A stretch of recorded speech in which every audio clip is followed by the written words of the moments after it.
Huh. There's a stadium over there.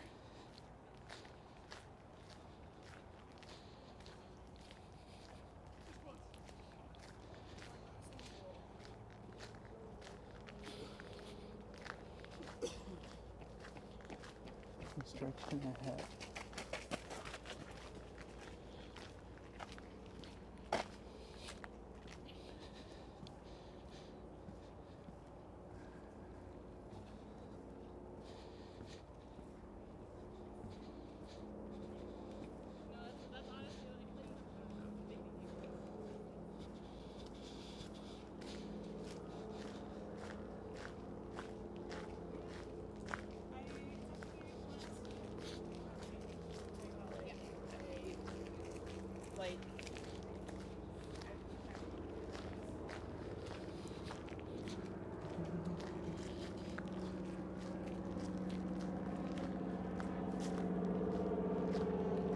Is a seaplane flying over?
Right there.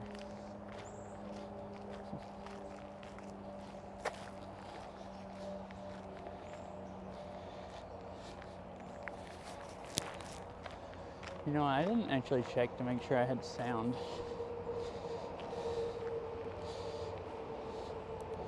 Hello, hello, can I hear myself?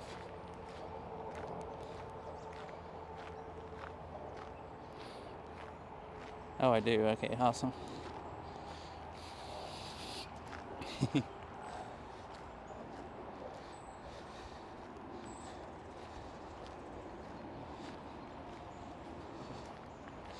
I think the camera's a little bit better. It was kind of pointed off to the right. I think it might be leaning sideways though. Maybe a little bit. Oh, you walked under the interstate here. That's cool.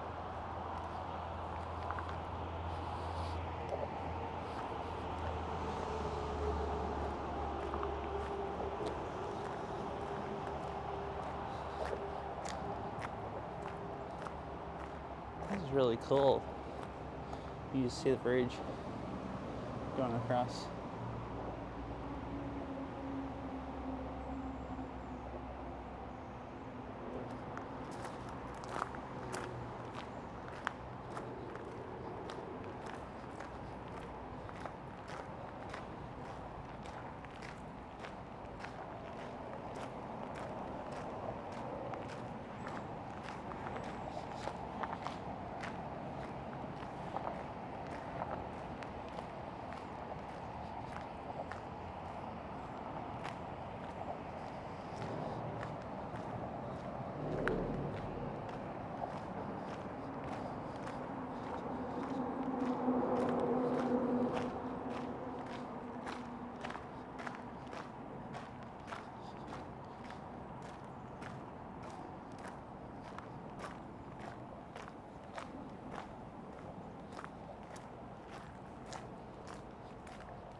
I made it out here to the point.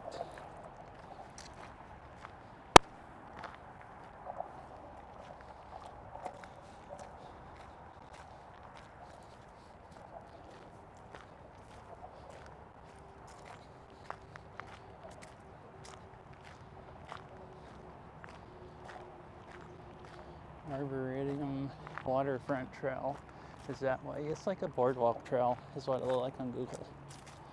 You can walk a ways and then it kind of goes to the other side of the lake.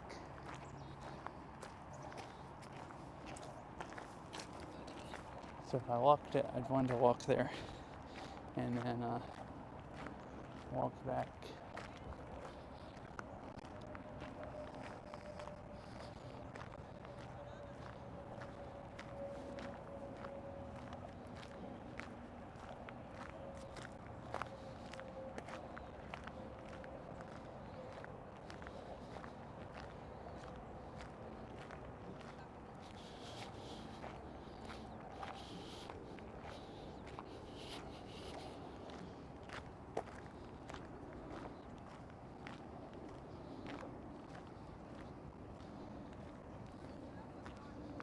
This is cool.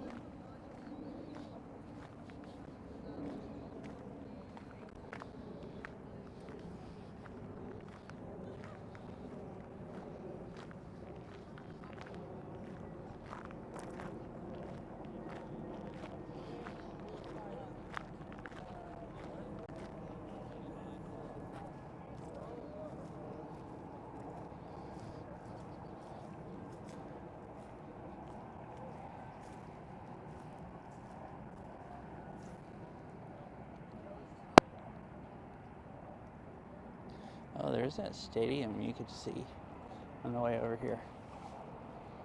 And there's the boardwalk. It goes across the water there, over to those other islands or whatever.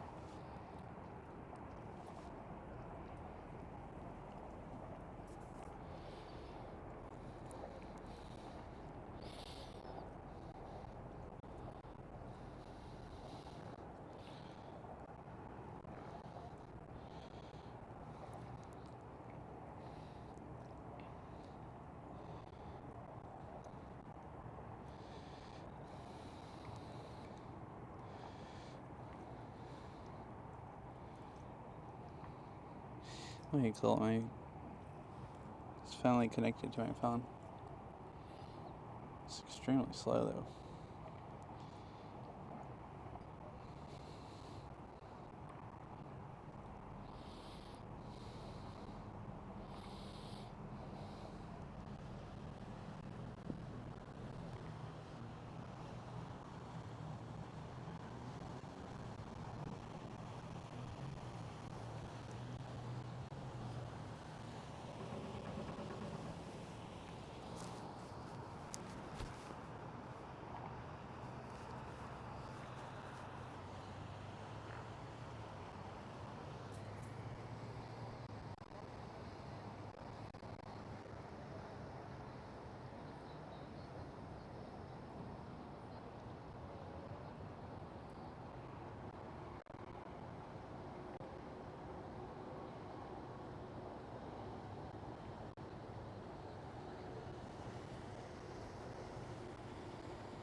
Really cool.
Go out this trail a little bit.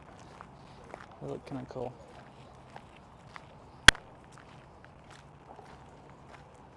Like it goes on the boardwalk out over the water.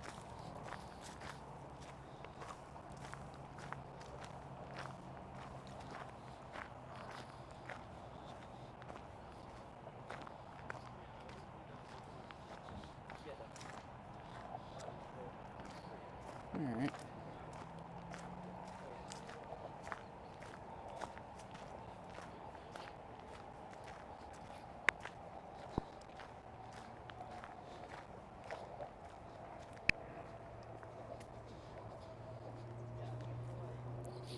I don't think any of these, because I looked before, I was thinking about riding here. I don't think any of these are labeled as bike trails, but I guess people are out on them. There's a bunch of those rental bikes over there.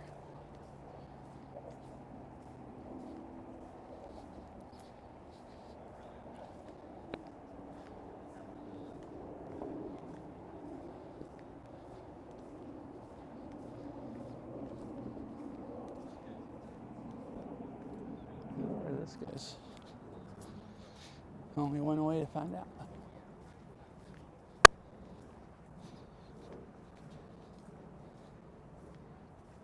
Oh, it goes out to this platform.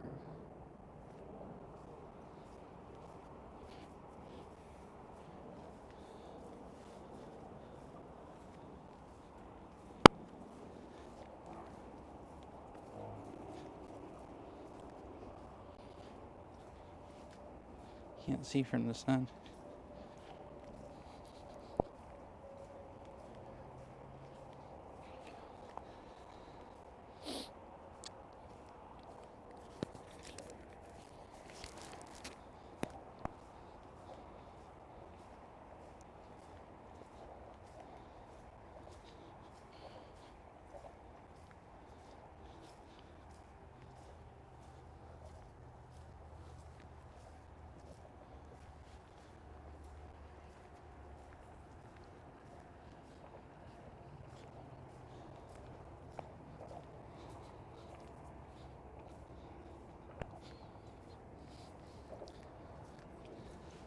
This is cool.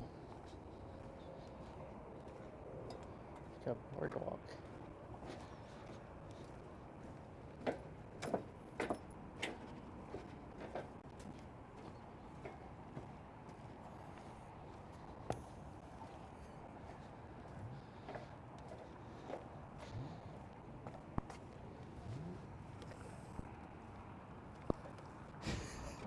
Man, the thing is concrete, but it's floating also. It's either floating or it's not very solid anymore because it shakes when you walk on it. Yeah, it's floating and it has these, it's hooked to these poles on each side to keep it from moving, but it can slide up and down on them. That is funky.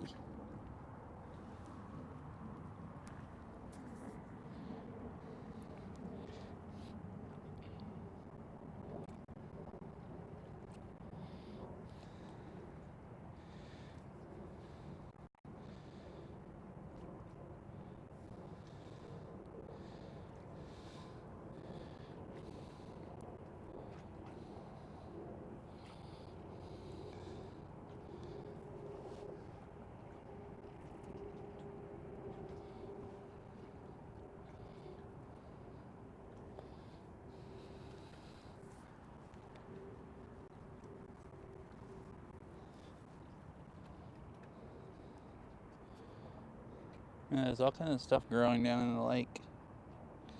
Crazy.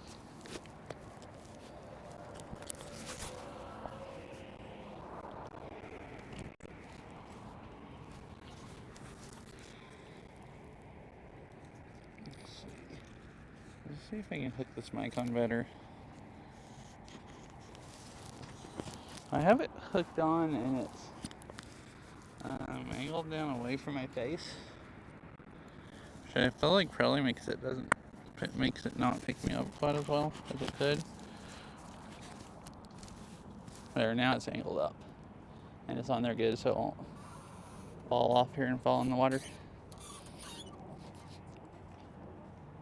I'm gonna walk across here a little bit more and then head back and go walk around the garden.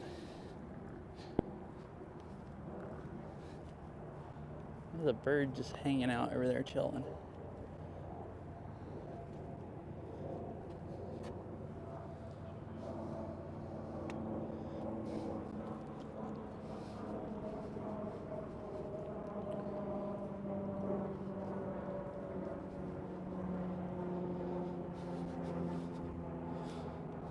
Huh. I wonder what this used to be.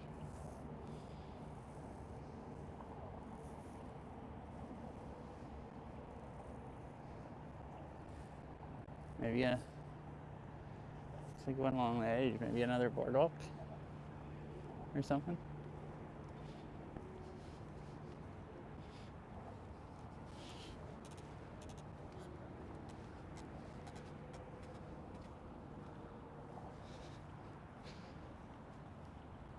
Looks kind of like how this is built up on the edge. A little bit. Maybe there's a path going along the shore and part of it washed away. The lake encroached.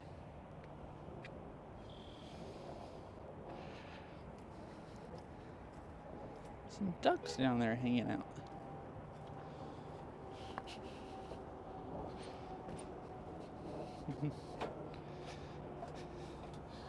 $21, huh? There's numbers along here. A few places. I guess maybe some of this has stuff to read about. That part there, it's really soft.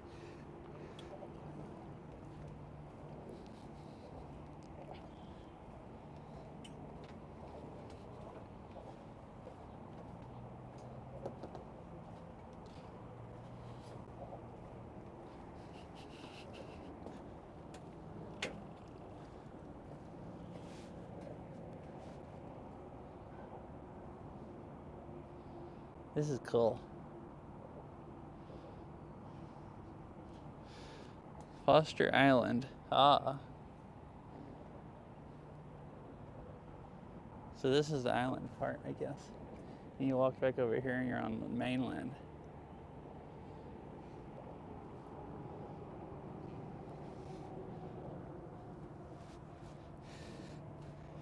Looks like a fun place to kayak. It's a cool place to walk around. There's ducks all around and all kinds of stuff.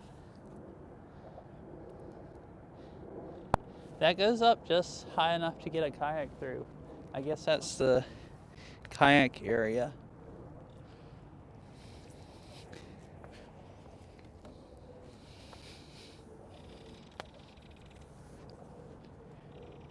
If you want to kayak under the pathway.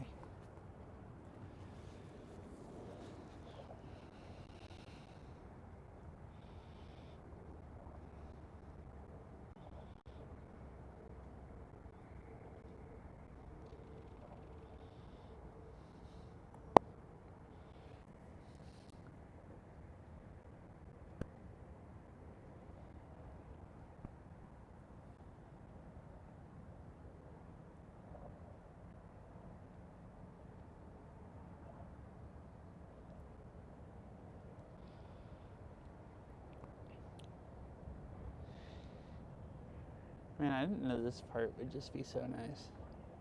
I should have tried to get out here earlier. I figured that 3 hours before dark would be plenty of time. This is nice to hang out and just chill. I could sit here for a long time.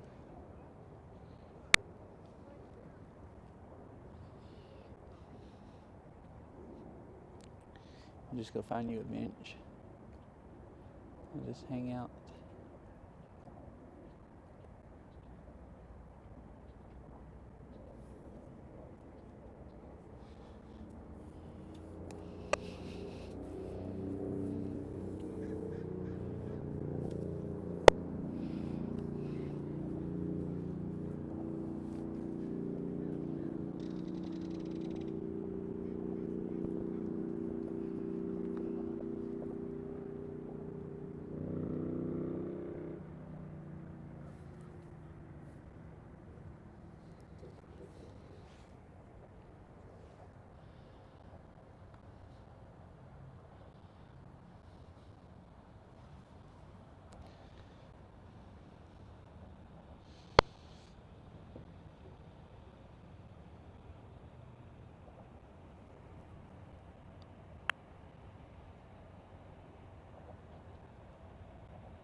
Tie my shoe a little tighter real quick before I head on.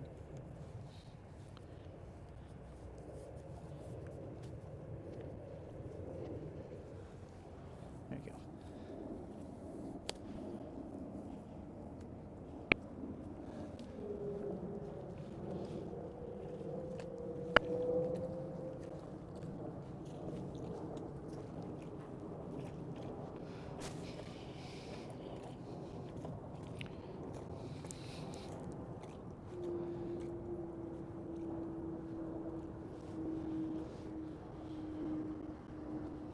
Well, hi, fish.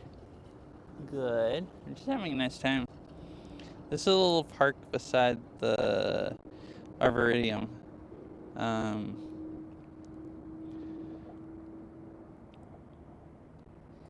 and there's a nice bench here. I've just been sitting here watching the water. Yeah. Super nice and chill. It's by the interstate, so there's a little traffic noise, but still really, really nice. It's a really cool place to just hang out. How are you doing today?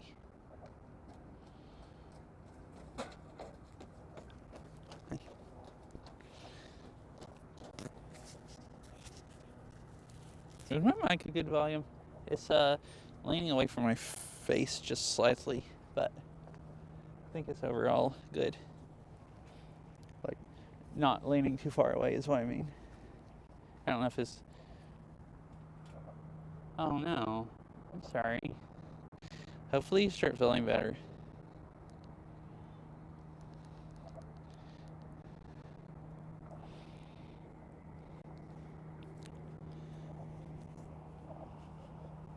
You see, they have some little benches off the trail, and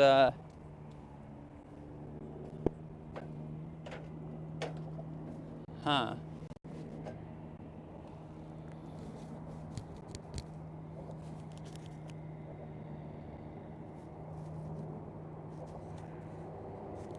It's not touching the zipper or anything like it was last time. Let me listen to it and see if I can figure it out.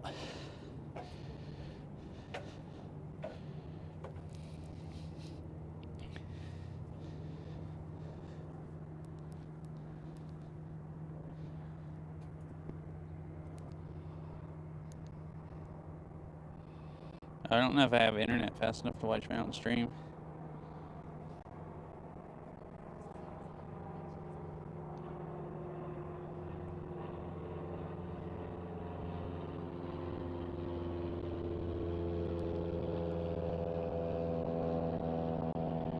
Oh yeah, it's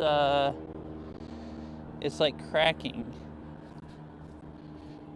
Yeah. I'll just turn it off.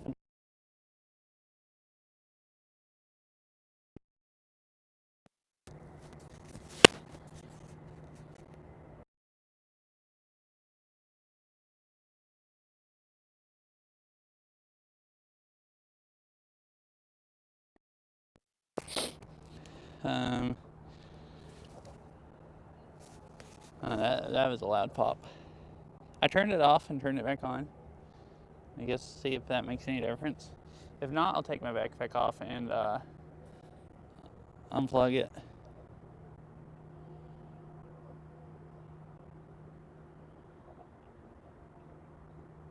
No, it didn't help. Oh crap. Alright. I'll restart the base.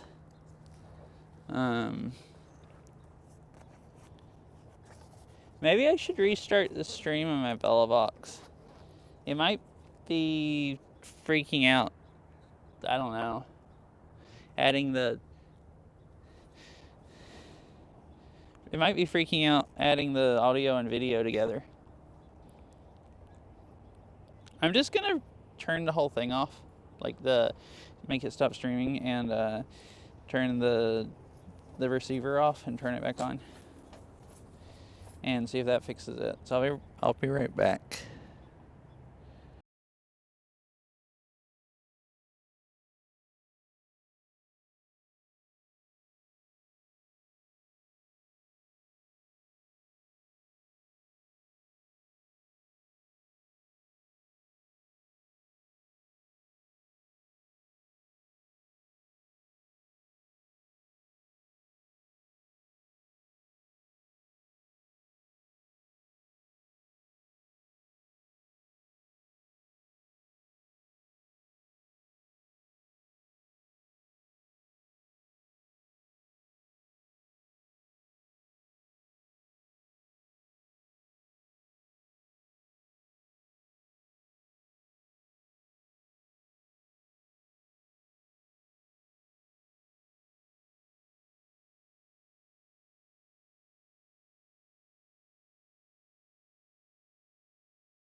Hi.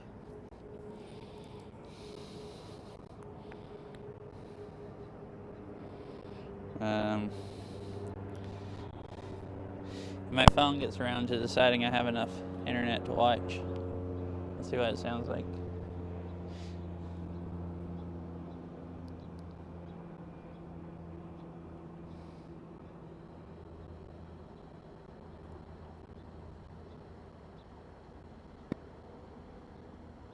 Oh, did that fix it? I couldn't tell just from that little bit I listened to.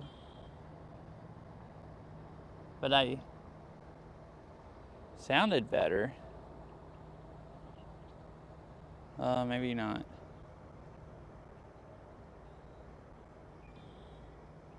Oh, I think, yeah. I don't know. Sounded at first like it cut out, but now it's, at least most of the time, not sounding like it's cutting out.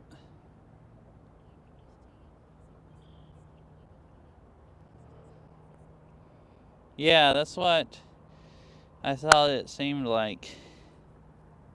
It did it for like 1 or 2 words and then stopped.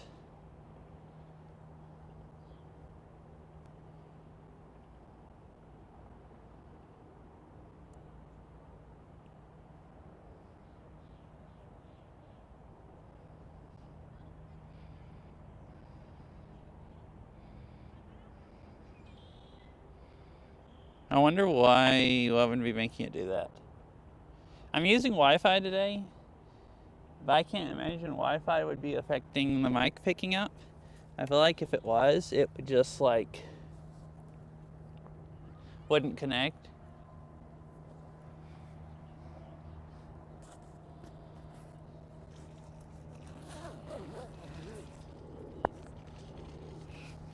I have the GoPro right up by my face. I could switch to GoPro audio. I just think this sounds a little bit better. It doesn't pick up other noise as much.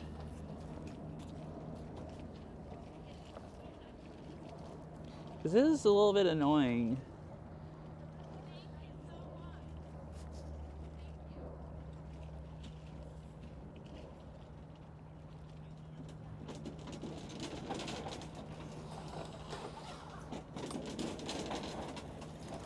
Did it stop doing it now? I think it did.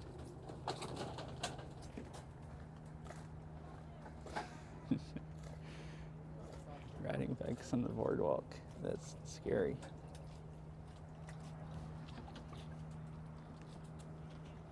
Wow. That might have fixed it. I'll see if that fixed it. If not, I will just switch my GoPro. GoPro just, picks up noise around me a little more, I think. Yeah, really. I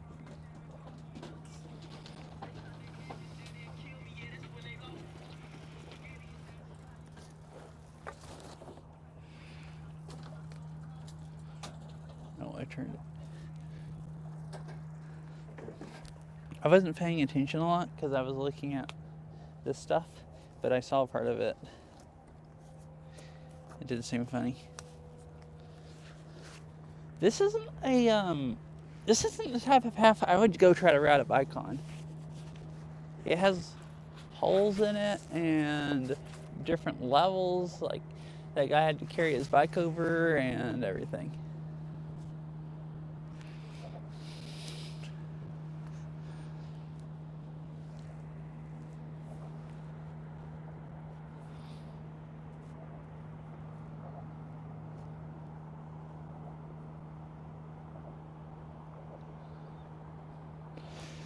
Well, it does seem like it's still doing it occasionally.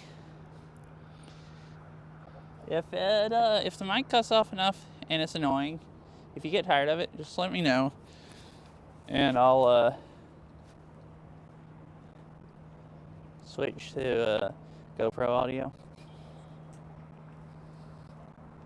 Yeah, I mean it could still be fun. Just if I was going for a chill bike ride or something, I wouldn't do this. I guess if I'm just, it would still be fun trying to navigate it.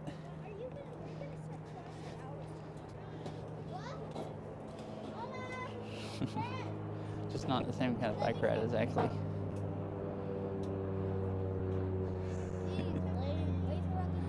Excuse me.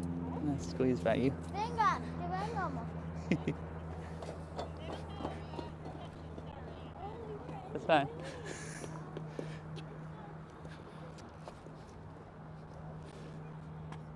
There's some stadium. Oh, Alaska Airlines filled. That's what it says now. I'm closer to it. You can actually read. Yeah. Okay, so the female has It'd be a pretty cool ride, yeah.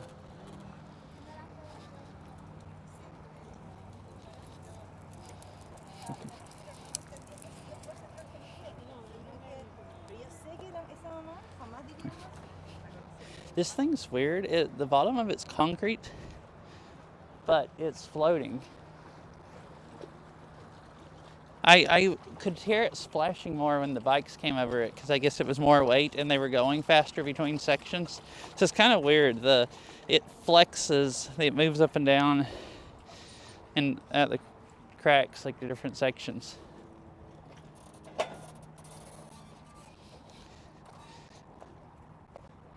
Yeah, see, it's floating, and it's hooked to these supports. Oh, it just like shook back and forth that time because it's moving a lot because that boat went by. So that lets it slide up and down. See, it's rocking all over the place now from the wake of that boat. I just think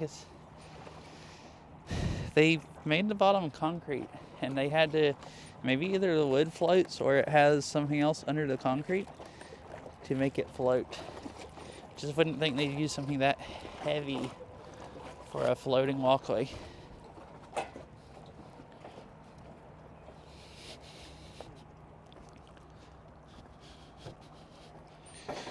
Oh, you can see that part.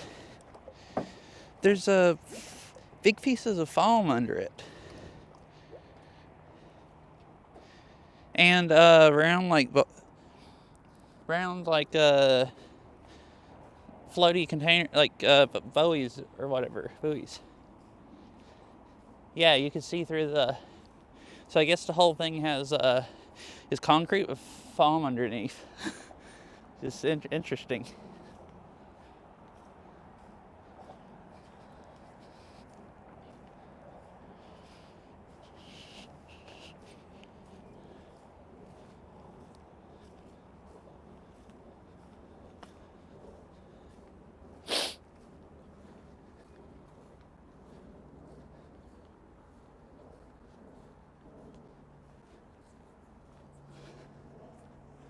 Oh, yeah. And I guess it has the wood structure on each side to like hold the concrete sections together. But if you have that foam that basically lasts forever, or longer than wood, I would assume, and the concrete, then if they need to rebuild it, all they have to do is replace the wood frame and the wood walkways, and then the floating part, main part of the walkway, it's basically permanent.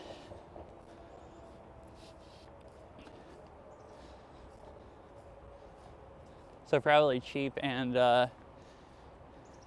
maybe easy too, because it looked like the frame was just built around those. Yeah, they had just floating sections hooked together with a wood frame. Oh, walk back over here. It's a nice view of the lake on this side. And then head back over to the garden. I've been to the garden, but I've never been to this part. So I thought it would be fun to see what the area was like.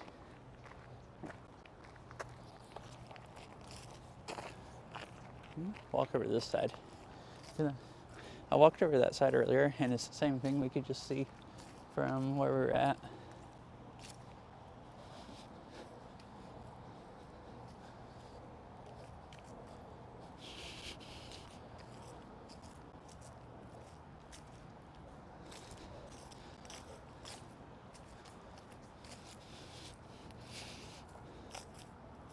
There's a few people like there. I think that lady stopped, was gonna let me walk in front.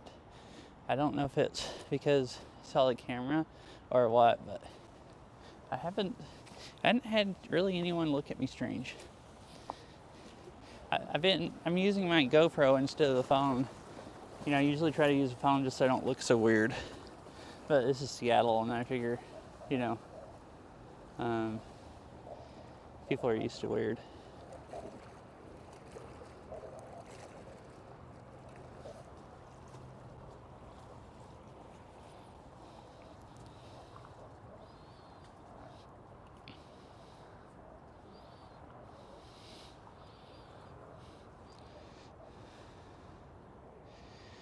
Wait. I just noticed. Wait, when did it change modes?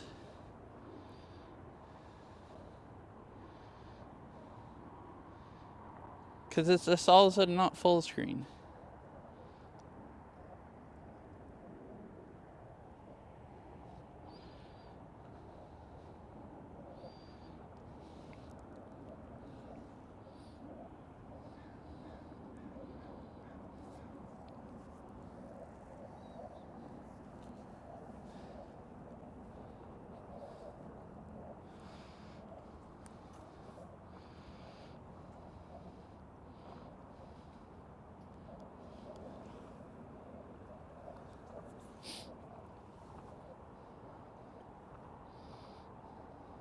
I mean, normally everything, well, mostly has been working good.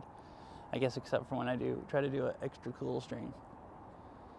And then the stuff maybe doesn't work perfectly.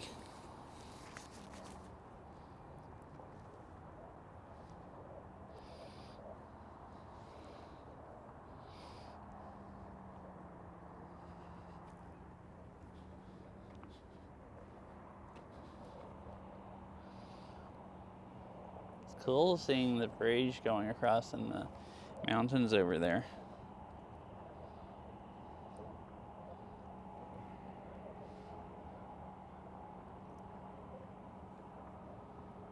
I didn't realize you could see the mountains like from here, because I guess I've never stood on this side of the lake and like anywhere around Seattle and looked across.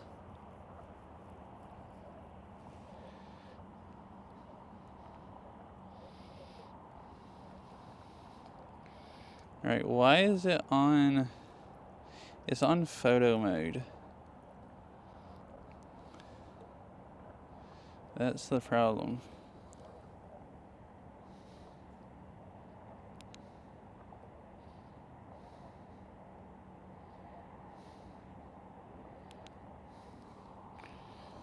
I don't know if that switched it or if I just messed it up.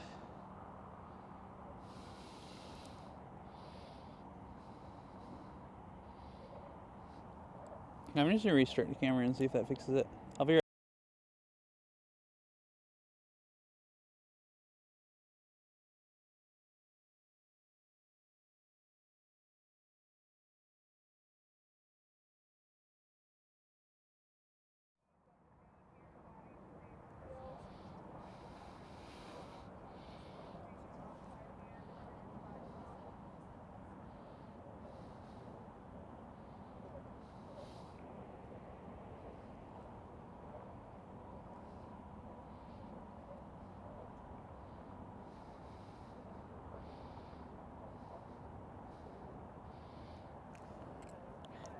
Cool. That just fixed it. I have so much freaking delay to my own stream. Like I changed something and then it just like I see it like a minute later. Even like refreshing, it seems like it takes like a minute. Or very close to it. Alright, cool.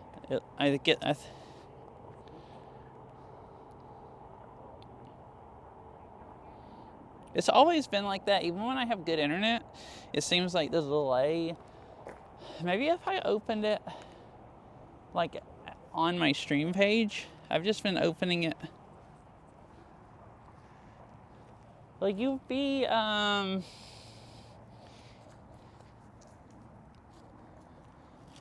guess with IRL streaming, it adds like 5 seconds or something to the stream.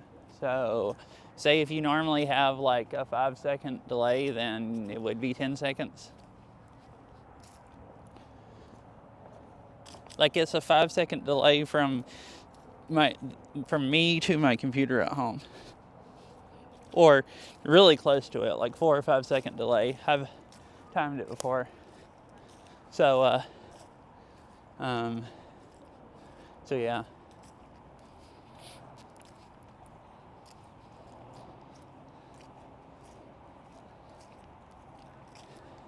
There's no way to cut the delay down without it just disconnecting a lot more or whatever.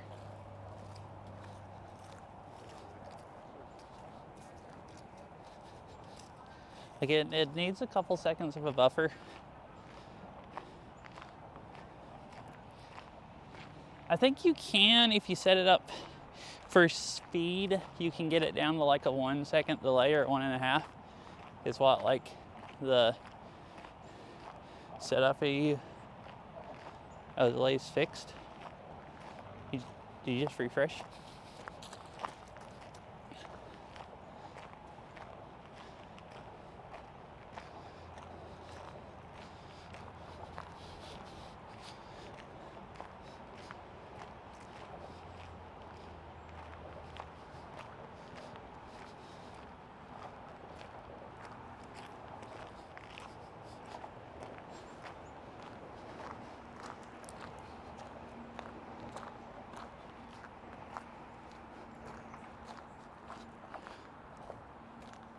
It should be just a 5-second delay like it normally is. And I have it set up like that. Unless it's made it more.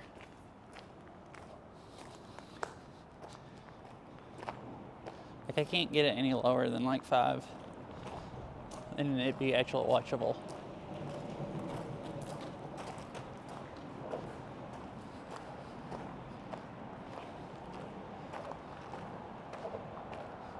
If it's more, I could stop it and restart it streaming.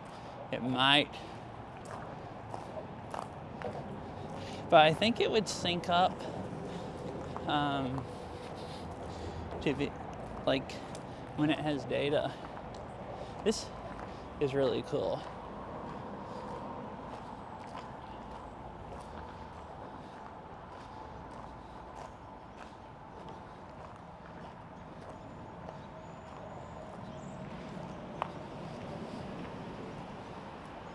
Dynamic like Twitch. Oh, like well, it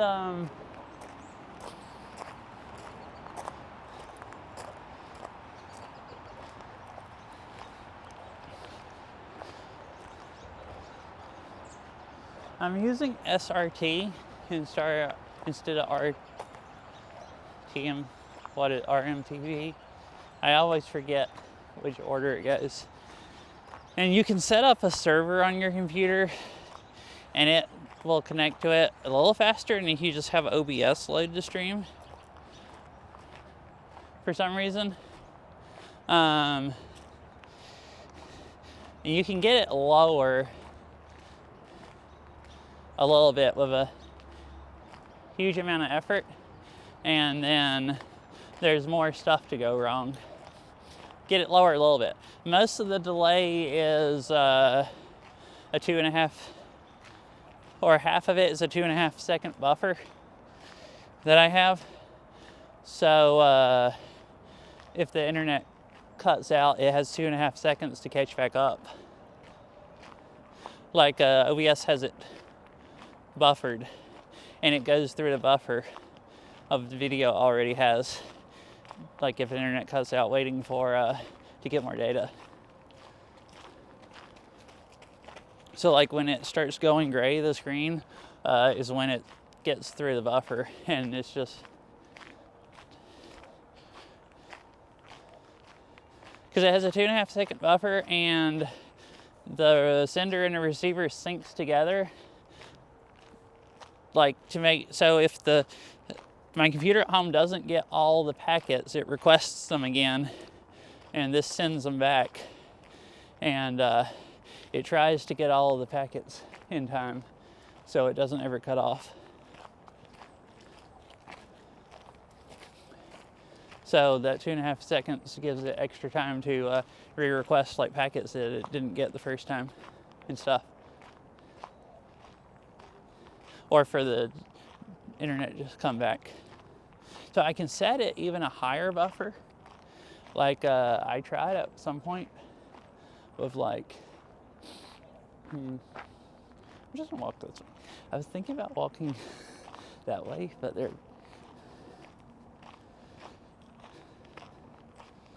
don't want to get in the way of their pictures. Plus, I actually probably shouldn't walk around here anymore if I want to have enough time to walk around half the garden. There's a bunch of side trails here, and you could walk all the way across the boardwalk. I didn't realize this trail was so long. I could easily walk around for hours in this area. It's all pretty views of the lake and stuff. So I have a 2.5 second buffer. It's the lowest I tried. That didn't just make it cut out so bad that if I had remotely bad internet, it would, just be like way more unwatchable. And I didn't really want to go above that. Above that seems to make a little bit of a difference, but then it starts getting really hard to keep up with chat.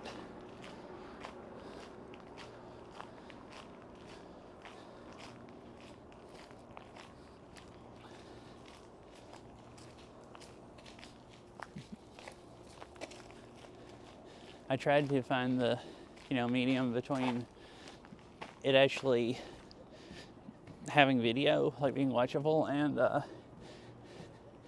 also still being like,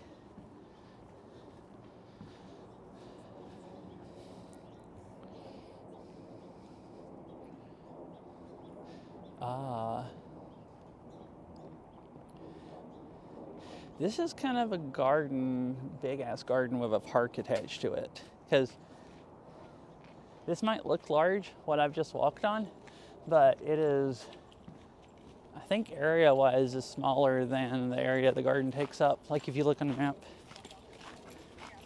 So if you figure in the boardwalk part and everything over on the other side of the interstate, it might be more than the garden. Trail wise, the garden has a lot more trails that go back and forth. Like if this is a lot of walking, like this garden, you can literally walk for hours in it. I was thinking about coming up here riding. There's a bike trail that goes around it, and it's like I think it's a 3-mile ride to ride from one end and then back to the other end. So I guess the thing's about like 1.5 miles long, and probably it's probably not half a mile wide because it's not that wide, but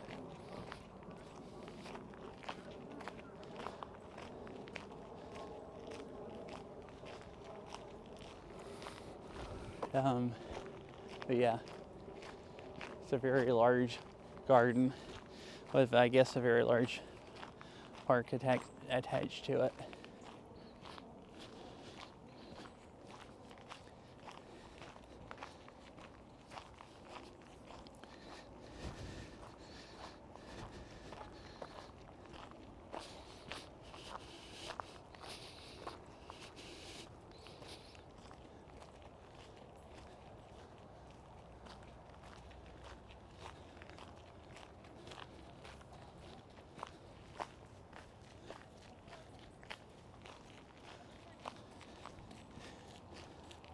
I mean, I might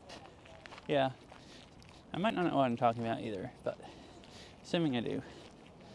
That's what it, seems like. I've only been to the garden twice ever, I think, as long as I've been here.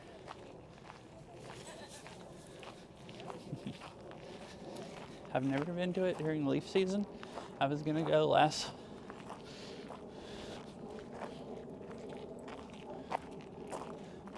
Oh, I see. Oh, so this is probably way larger than the garden there.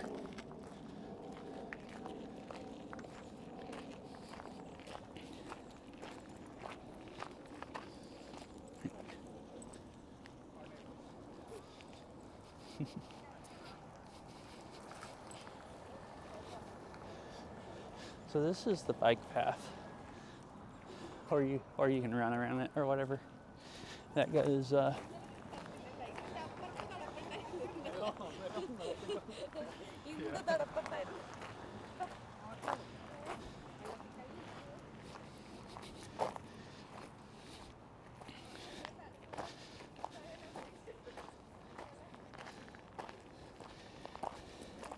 Probably the one down there. Going by how you were talking about it last night.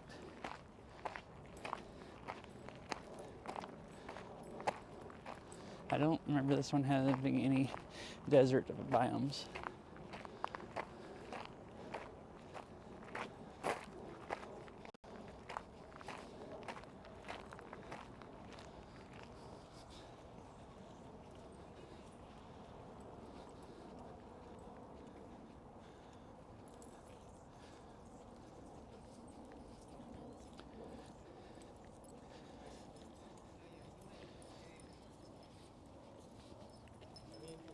You guys just went to Boston. Oh yeah. I'm not actually sure which trail I want to go down. I need to research this. I can stop Google. I guess this one would probably be cool. I won't have time to walk down every trail like the other garden because I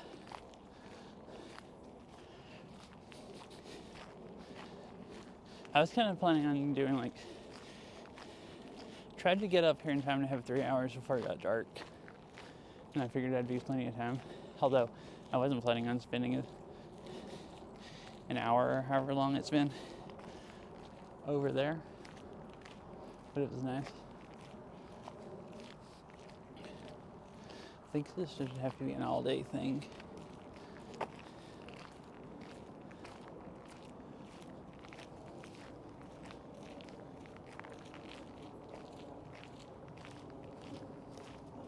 Well, there's some trees over here that are some nice colors. Well, I'll actually walk up this trail. I can go back down to that one.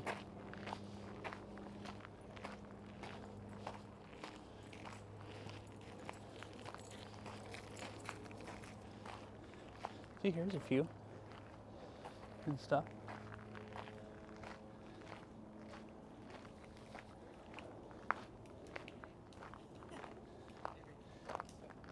And a lot of nice fir trees, like these right here. Or, I actually don't know what those are. I call them fir trees. They're like the only trees that had like, in the southeast you had like pine trees that have like the big old, like long needles. Wow.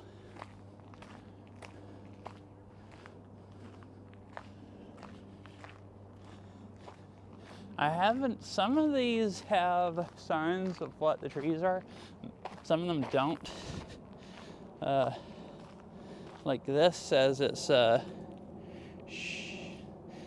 don't know how to read the official name, but it says Sugarberry, North America. Oh, it tells what area they're from. On down the other way is where you get to, there's a, like the Asian stuff that like grows in different places in Asia and stuff. And, but like, I think there's a lot of North American stuff and Asian stuff, but no desert biomes for sure. I don't think that stuff would live here. There was a sign here, I think it's in the Japanese area, and it said that the climate here was similar to where that stuff would grow in Japan, which I thought was interesting.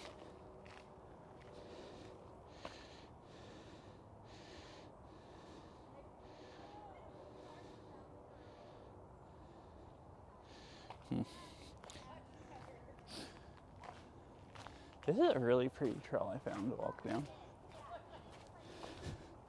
I was, girl is sending me all kinds of stuff on like Instagram and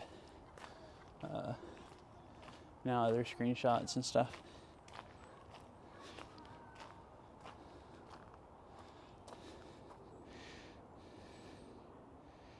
Plants that flower in winter do not face as much competition for pollinators, but the cold means many of the animals that would otherwise pollinate a flower or spread seeds.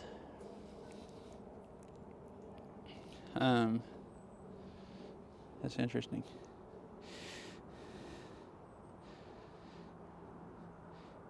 3, 2, or 5 is a pine. Oh. I never learned that because until I came here, there wasn't a large variety. There was pine trees, and they were all just one variety. Let's see, which way do I go now? I think I will head back down this way. There was pine trees that was one variety, and oh wait, does this go back the way we came? No, it goes down there. And then what I called fir trees, which I think was just one variety of ones with smaller needles that grew there.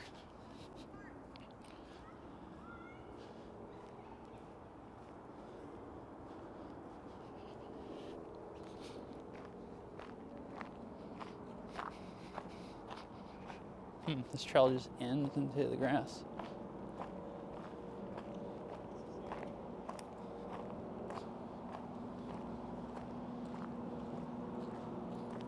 This is really nice this time of year, though.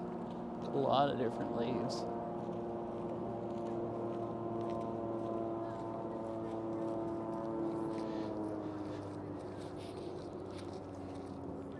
So where am I at?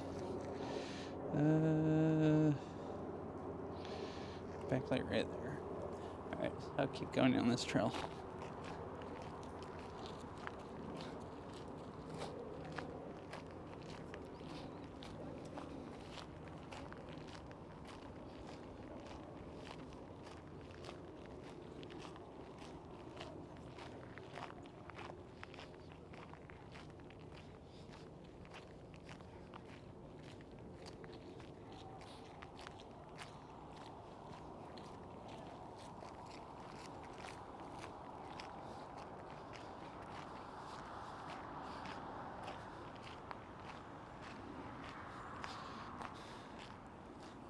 So I guess if it's that variety and it's a pine, then that means if it's a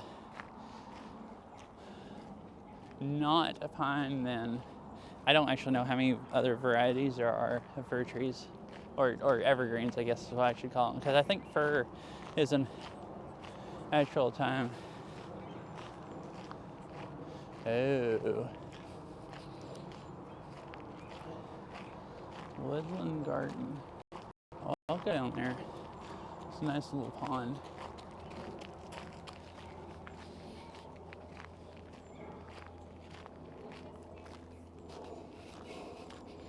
Let's see.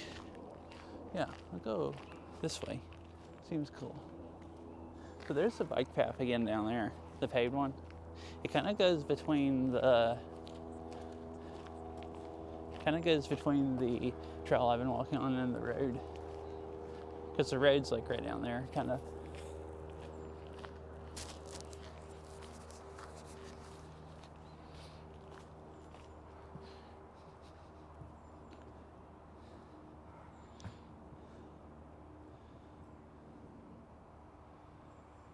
These things with the large leaves are pretty cool.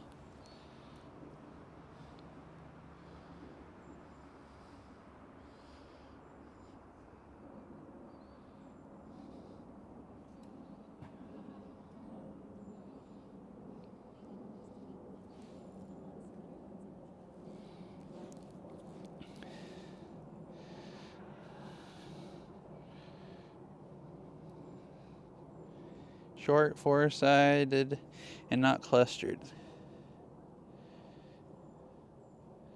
On a certain part of the tree. Oh. I need to look back or remember this stuff in the next evergreen I see here. Try to figure out what it is. Because I haven't really ever, done that.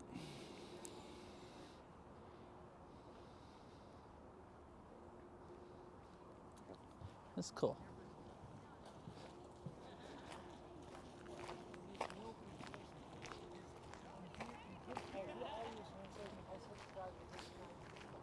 I'll go up this trail. It goes down and it runs back out to there. Okay, cool.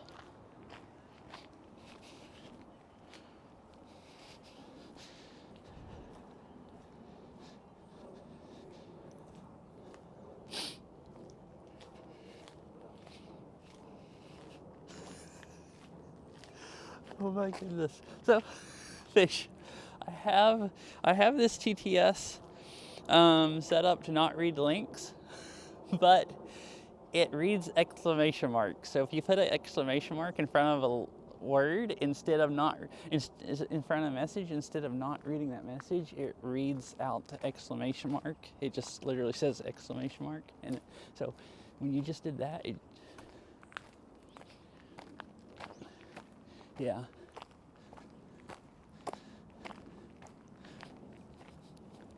So when you did that right then, it read off exclamation mark and then didn't read off the link. So just literally out of that whole message, it just said exclamation mark. Let's go up this way. So I thought it was so funny. I'm just like, what did you post where it just says exclamation mark and skip the rest of it? And I guess I have speech chat set up where if it has HTTP in the link, it doesn't read it because it blocks that and anything after it. I'm assuming this is set up the same way, or there's some way that it just tells if it's a link.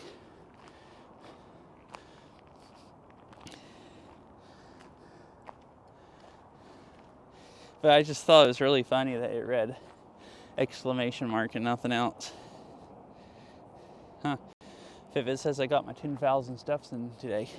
This is really pretty. Like yellow color.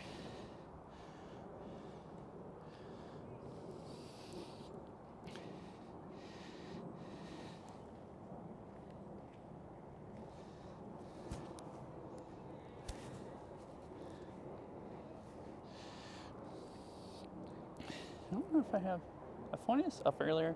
It might be pointed too far down where you can't see. No, actually it seems fine. I might have just pointed it down too much.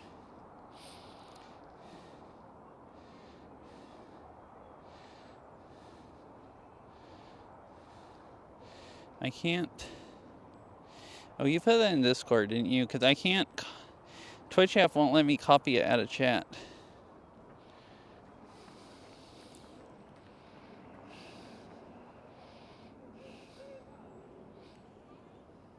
Okay, yeah, this is the same link. Okay, cool.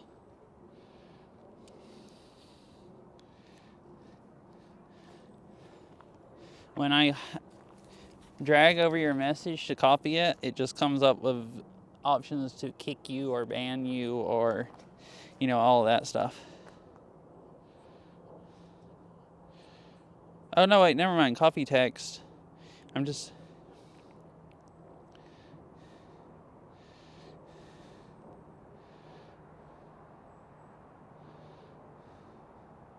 Nope, that read off after this will be secret and silent.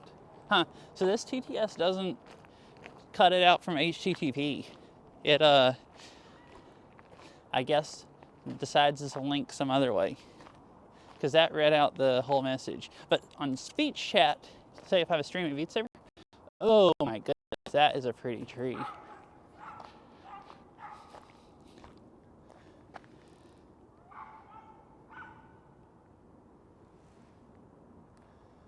Wow, it's like 4 different colors. There's still some green on it, and then the really, really like dark red and orange and yellow.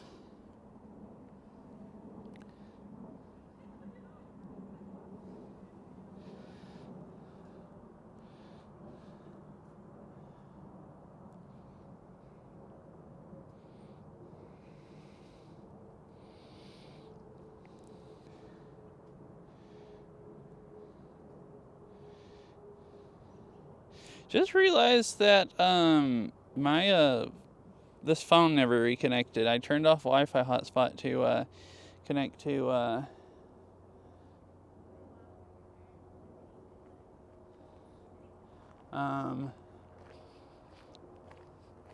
GoPro, so I haven't even been using Verizon streaming. It's mostly holding a high bit rate. It'd do better if I can get it to connect to all 3. That is.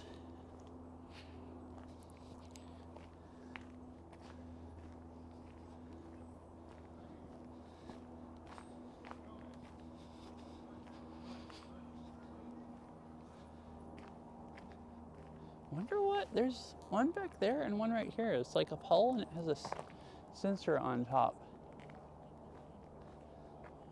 All right, I saw you put a clip on there. I'll look at it later. Or I might in a few minutes.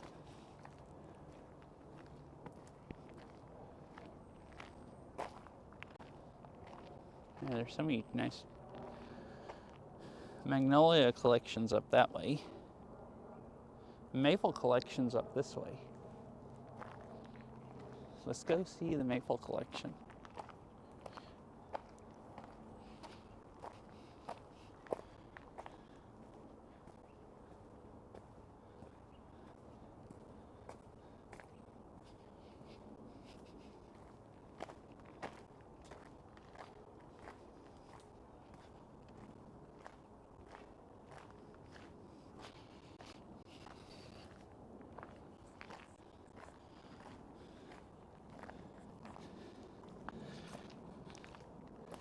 Oh, wait, did you even get to see the tree, or did the whole thing cut out?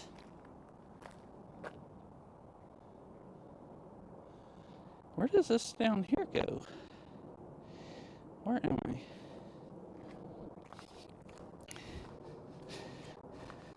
Oh, that runs back down to the main trail.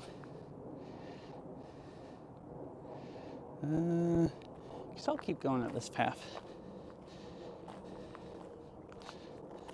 Okay, good. Let me try to get it. Okay, now it's reconnected to Verizon. I mean, I was only using 2 of my 3 connections, so I guess it'd be more likely to cut out. Huh. This just goes down that way. Looks like it. This says, the only strip bark maple native to America, tall and thin, usually fine textured bark and large leaves. Oh, is this right? Striped. I can't read. This one here is native to North America. Or it says America. So it could be South America. Assuming it's referring to the continent, which I would assume. I don't know. I thought all maples were basically, well, no, because that's not a Japanese, like, that doesn't look like a Japanese maple. That's like a, oh, I guess that's like a maple syrup Canadian maple tree, probably. I just don't put those in, like, because those get really big and tall, and Japanese maples are like super short, so I don't even, they both have maple in the name, but I didn't think about them being like maybe the same type of tree. Maybe they are kind of.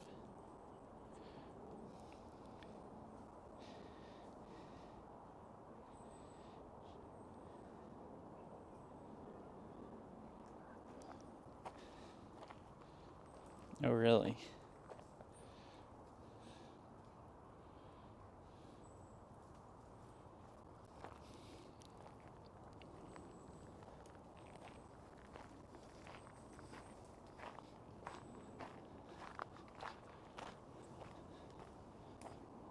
The heck? Dude, this is so confusing. Like, you put that together, and the word you told me yesterday that was for seed. Oh, I see. So it's just like spelled the same way, but different pronunciations.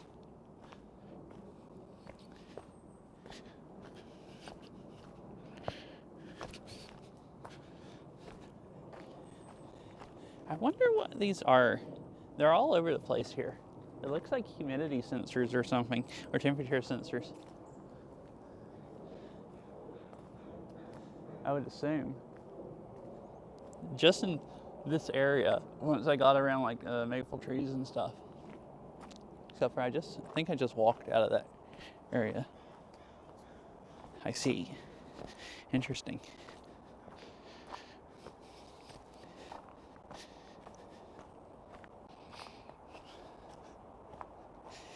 Yeah, I don't. Oh, this is really slippery. My foot just almost slipped out from under me on all of these needles. All this stuff you're telling me makes Japanese sound extremely confusing, but I guess probably every language is extremely confusing if you're not used to the stuff they do. So I don't know if that makes it like actually any more confusing than English is. There's a bunch of trees over there that are like, oh, that looks like an oak tree. That'd be what most of its leaves are. It's really turning also, because they usually turn early. But that's...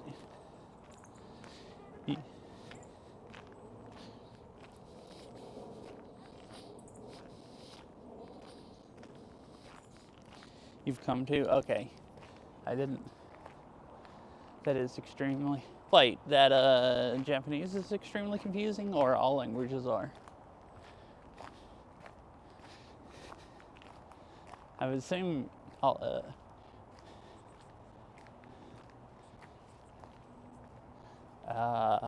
Uh-huh. Yeah, because there's some really ridiculous stuff, like, I am a native English speaker, but, obviously, not a fluent English speaker. So there's a whole bunch of stuff that really confuses me, like spelling-wise.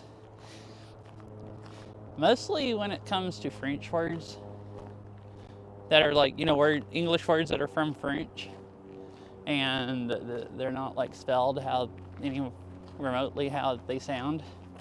Like, it's extremely if you don't know how to spell a word and you're trying to sound it out, or you don't know how to read the word and you're trying to sound it out, like read it how it's spelled, sometimes you'll do really, really good, and sometimes you'll say some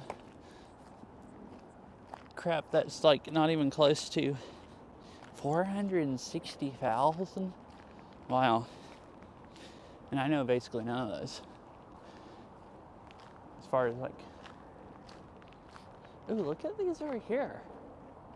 There's a lot of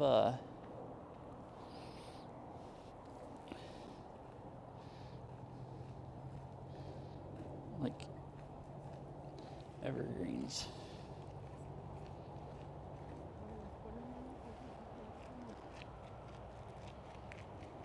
There's a willow tree over there.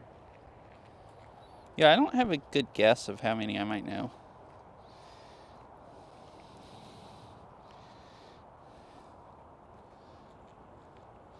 I mean, I probably, if I was guessing, I probably know more than I actually think I do, because I would just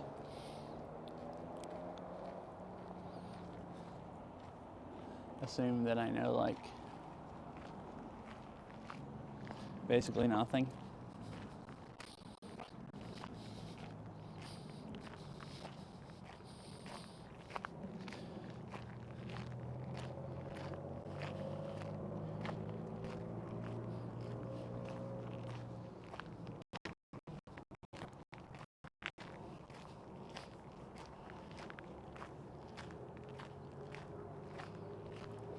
Man, this is a nice day to come here. It's like, my car said it's 61 when I pull up in the parking lot. It feels about like that. I have a thin jacket on, and I'm not hot, but not like cold at all either.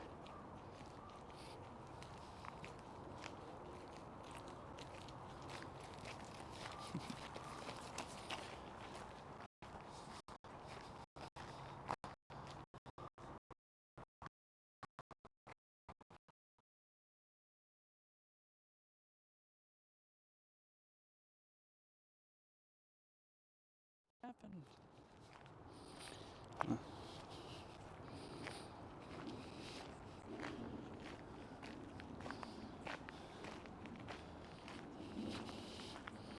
There's just not.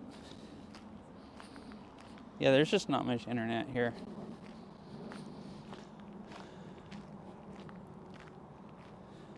I'm kind of in the middle, the spot that I thought would be questionable. That's a cool tree. There's a reason I didn't use my phone. It's because I looked on the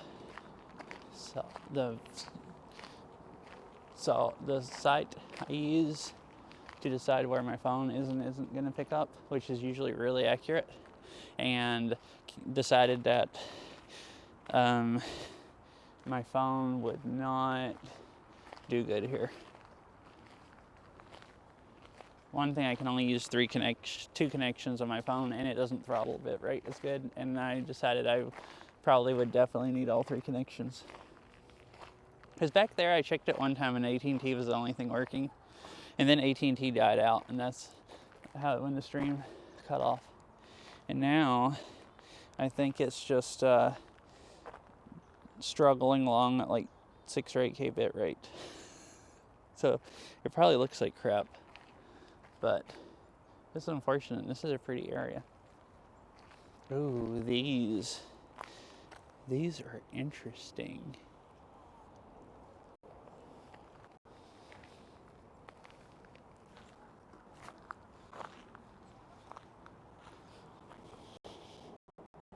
This one too.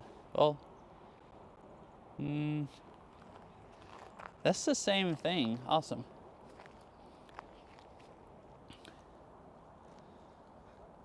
That's the same thing. It just looks different without the flowers.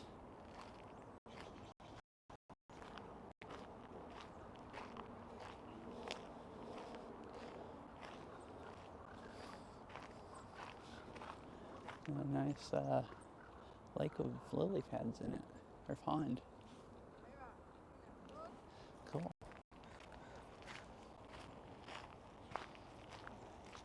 Oh, these flowers here, I forgot what they're called. We have a bunch of them that we planted in our yard.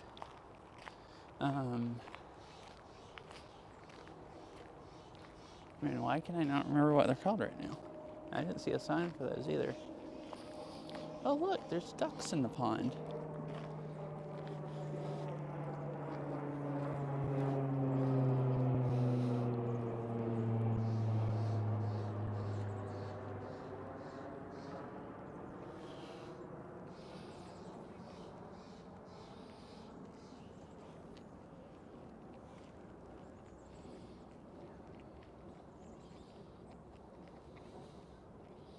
Let's back up to like 1,000 bit rate. We're averaging around there.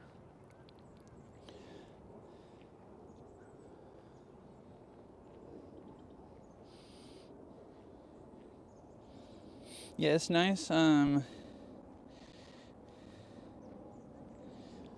thing about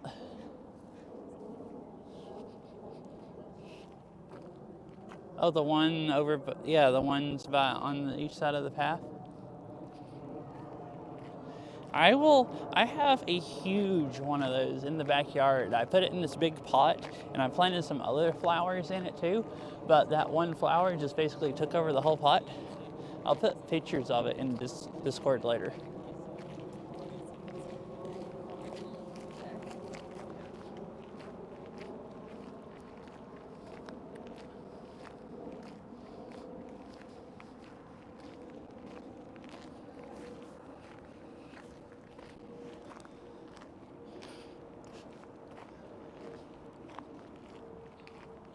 I have a bunch of flowers in the backyard. I don't think, some of them are starting to die now. I don't think I ever put any pictures of any of them in Discord this year. I think I did last year I did the flower planting stream when I planted them all on stream. But I didn't do that this year.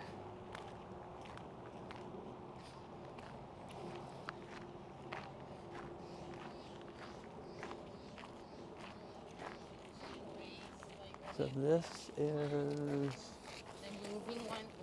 this runs back into the trail you can ride bikes on. So that follows the road along. So I'm gonna go up this way. Hi, Ryan.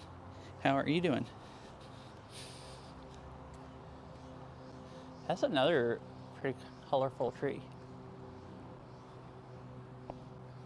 And here's a cool looking like fir tree or evergreen. I don't know what kind of. I need to stop calling fir trees evergreens. Oh, have an announcement.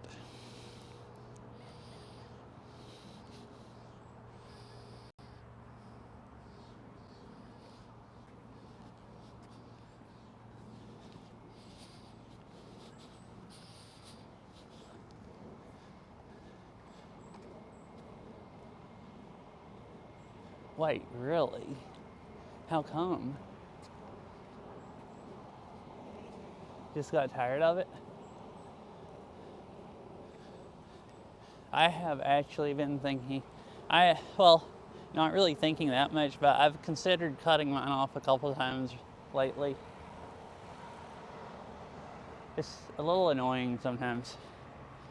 Mostly that if I don't want to go to bed with it really wet, like it takes it an hour before it dries good enough that I don't just feel like I'm laying down in a swamp.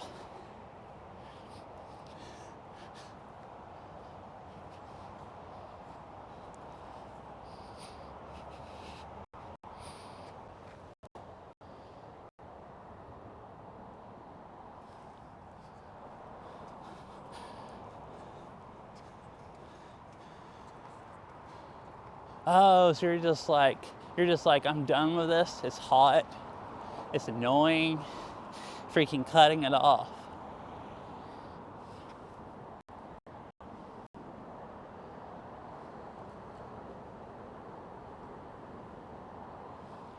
Well, cool. I hope you didn't regret it after cutting it off. Part of main thing that's oh.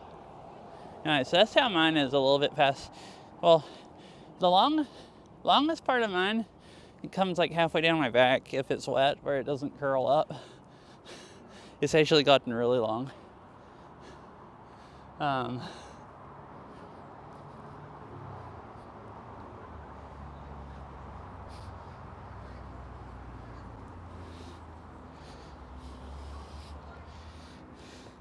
Sure.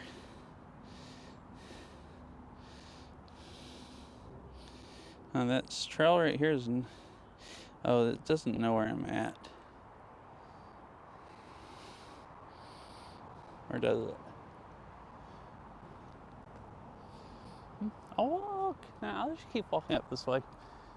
I'm not sure. So, the main thing that's kept me from cutting mine is I'm worried that I will cut it all off and then regret it, and then it's too late. Oh, yeah. Yeah, that would be nice. And I don't even put conditioner on my hair if it's short because it's fine. If it's long, I have to put a lot of conditioner in it when I shower, or it dries it out. And then it gets super frizzy and tangly, and I just basically look like a mop head. And that's what keeps it from drying. If I put enough conditioner where it doesn't dry out, then it also takes like an hour to dry enough that I really want to go to sleep.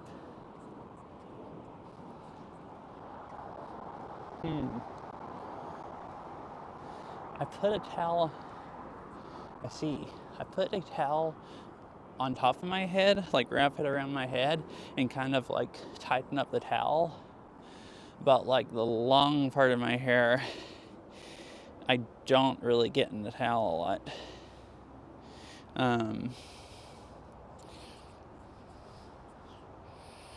Okay, yeah, that makes sense.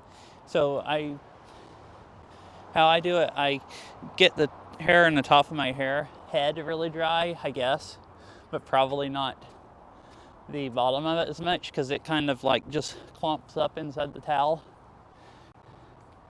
and dries some of the hair good and some of it not. So what you described, fish, sounds like it would probably help a lot. Yeah, that's cool. Sounds like you like it, so I'm glad.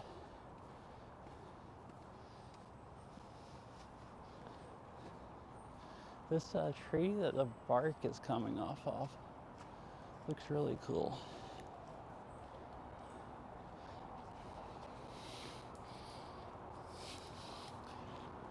Mm-hmm.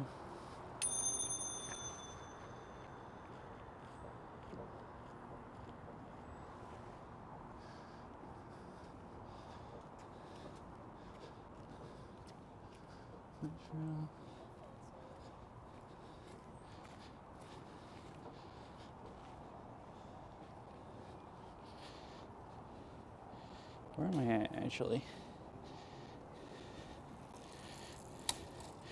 No, I was thinking about going that way. There's another trail right up here I'm going to go on. Yeah, the twisty, curvy one. Yeah, that's one right here.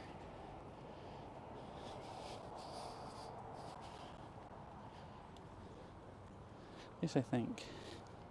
So this just crosses that one and then goes out of the garden. So this goes back in it, up to the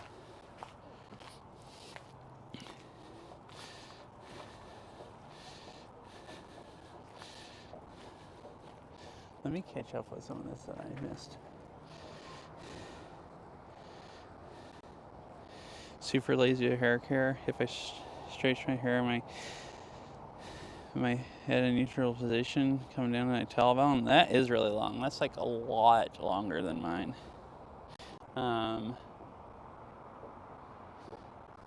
Yeah, fish, I've seen your hair when you don't like. I think some of the days when you've stayed here, you haven't washed it in like days, and it just looks fine. I would love to be able to do that and it not be a frizzy mess, but mine is too curly. And if I don't like really spend a lot of like effort on it,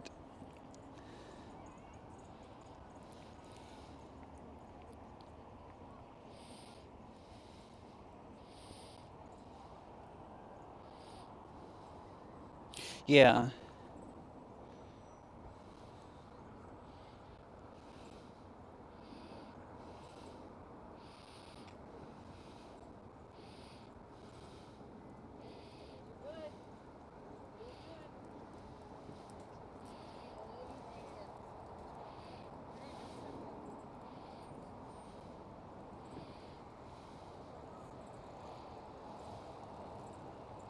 Already.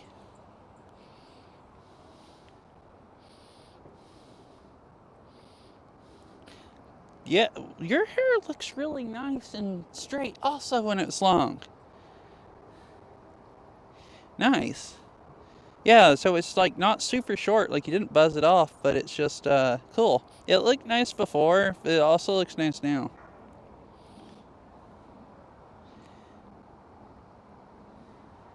Man, if I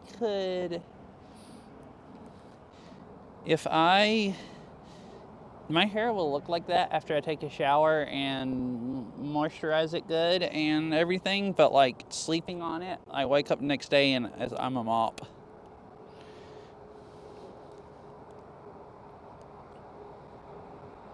Uh-huh. Yeah, it looks good.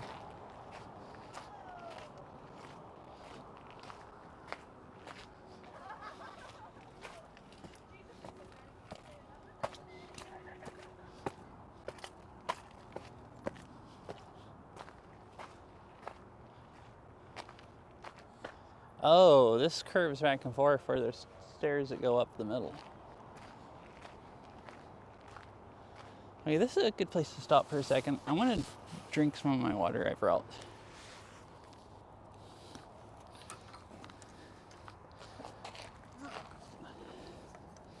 I'll try to set the camera here so you guys can kind of see off. I'm thirsty.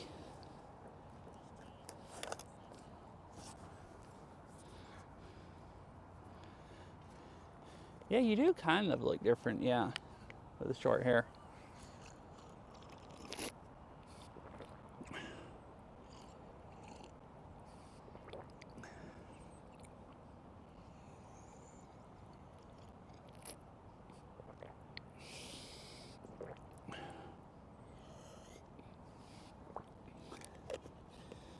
Yeah, I've thought about cutting my hair off, and then I've thought about just not conditioning it, or as much where it didn't have to dry as long, but it would be such a tangled mess after just a couple days.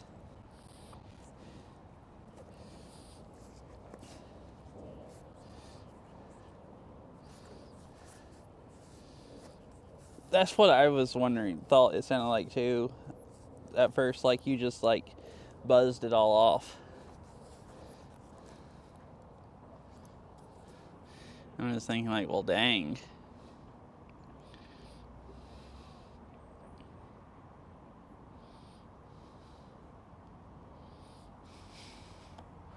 But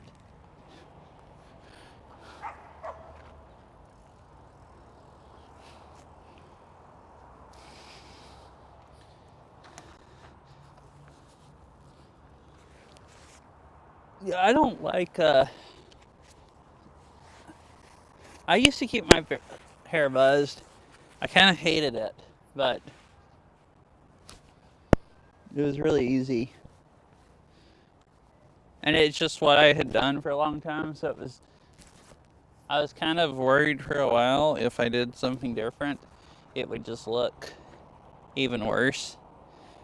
But I finally got tired of buzzing my hair and not liking how it looked, and you know,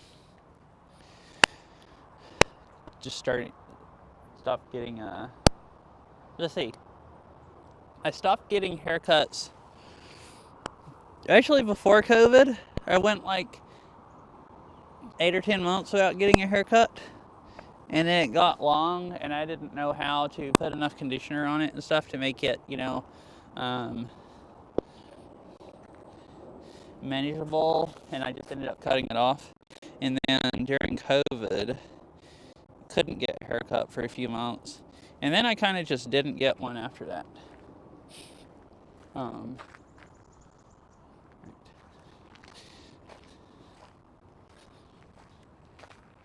And then kind of decided that I liked it long. One thing I learned that if I put enough conditioner on it and stuff, it wasn't a complete nightmare. Yeah, and part of why mine's so bad is I haven't gotten a haircut at all. So a lot of it's like totally different lengths. And a lot of it, especially on the sides, the ends are really like messed up, like damaged and stuff. So if I cut a few inches off, it would be more of the same length, and got like a haircut and they cut off all the damaged ends. It would be a lot easier to comb through and stuff also, I think. Actually, recently, I had one section where the damaged ends were really tangling up, and I just cut them off myself one day. After a shower, there's some scissors in there, and I'm like, if this is only a little bit, you're not going to be able to tell the difference, just cut it off. And that part has been calming better since then. And you really actually can't tell a difference because enough of my hair is all different lengths that it kind of just blends in. So if I cut off 8 or 10 strands, there was some that tied into a knot at the end, and they had been doing that a lot, so I just freaking cut the whole thing off. I guess got slightly tired of it.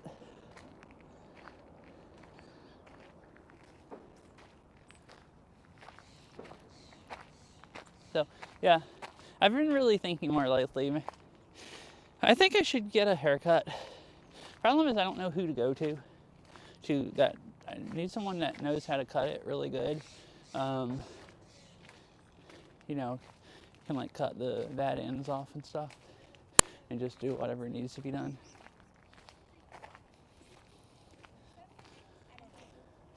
I'm gonna walk up here. So this is like,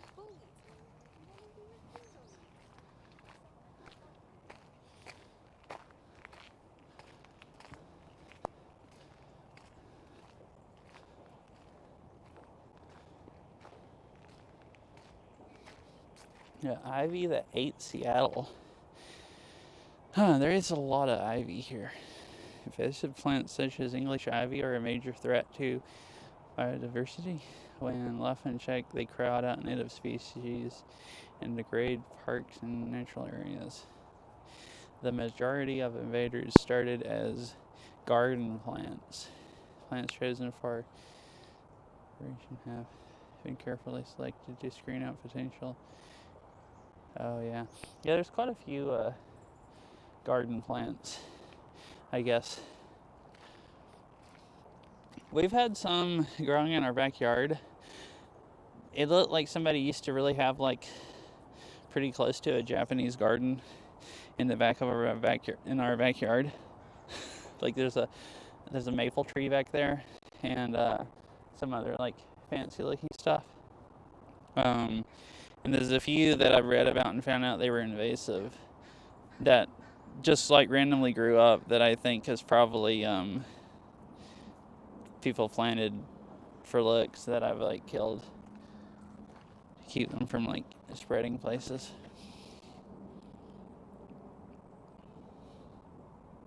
Spreading more. Oh, the camera's angled up too much. You can't see the signs. Oops. Or at least not good. So you haven't had yours trimmed up or nothing since 2013? Because mine seems like a bit of a mess already. And it hasn't been there that long for me.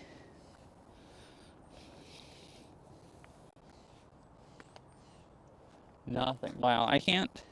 You seem like you have really easy to deal with hair. I feel like I'm kind of jealous. I think my hair would be really, really, really bad if I hadn't had it trimmed up or nothing in 11 years. I mean, it's already really, really bad after just like 4 years.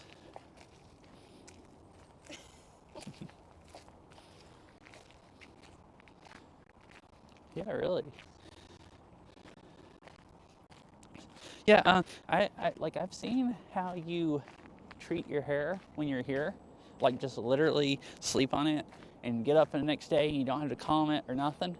Mine, just a few days like that, would be so tangled. I might have to cut part of it off just because it would be so tangled. Like, I don't know. Like, if I stopped caring for mine, then maybe I wouldn't have to care for it anymore because I would get a forced haircut.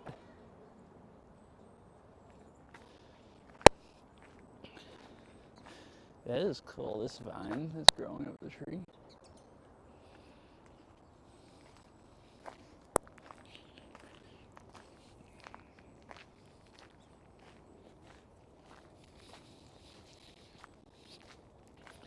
$5:22. Still have a bit of time before it gets dark.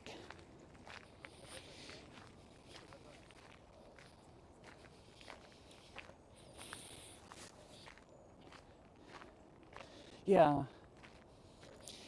Well, mine, like, if I don't wash mine in the night, it's drier because it kind of dries out every day, and then it tangles up more when I sleep on it. Oh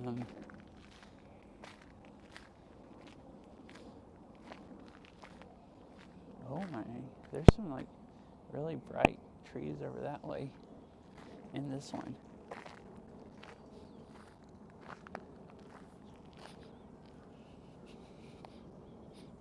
So like, there's been a few times in like,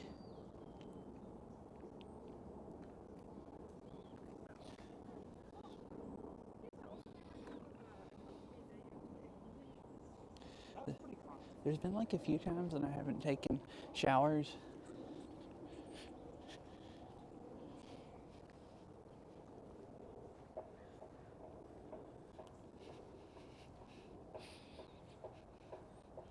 Like, are you saying that's what you have to do with your hair, or that's pretty much what you have to do with hair? So like mine probably wouldn't be as bad if I knew how to actually do it better. Carol can untangle it a little better than I can, or actually quite a bit better.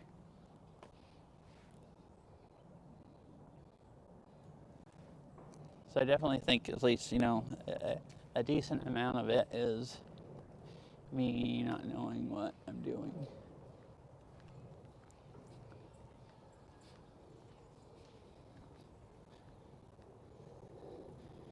These are cool, these bushes in front of me. Oh, okay.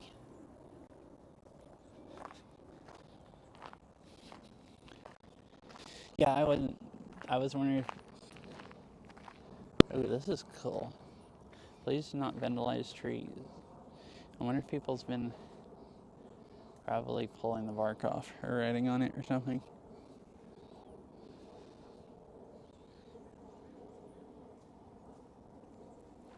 Yeah, I was making sure you were saying that's what you did and not giving me tips that, and me not know it.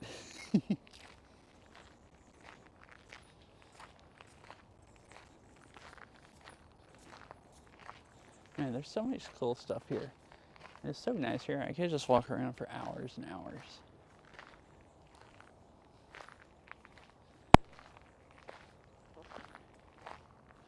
I'm gonna go over to the other side and go by. There's a cool shelter with dirt on the roof. It's kind of cool.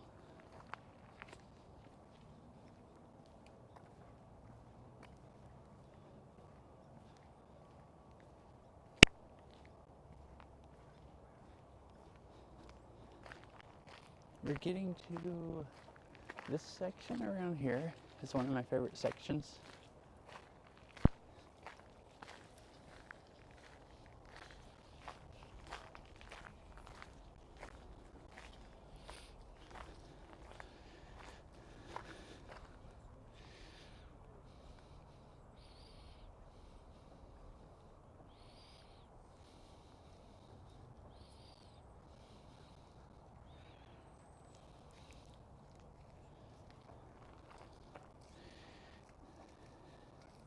This is cool.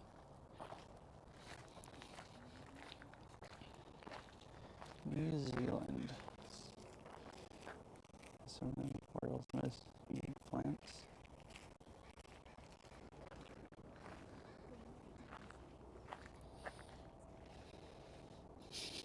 Hey, red tree. Wait, so this is, I guess this stuff is New Zealand. Or at least those plants right there are. So that's actually cool.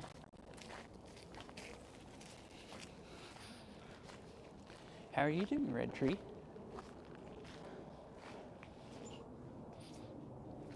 Yeah, it's really nice. It's like 60 degrees or something here. Like super nice.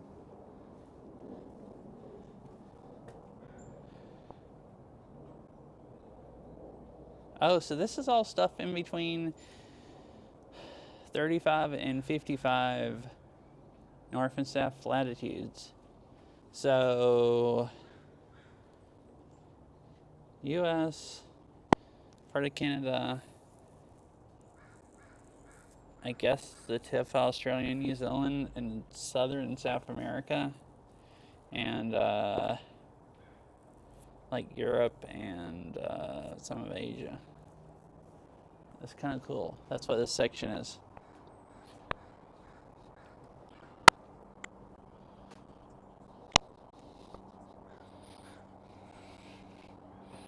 Oh, yeah, you should, especially if it's been a rough day. Going outside always makes me feel better. And as long as you have somewhere nice to go outside.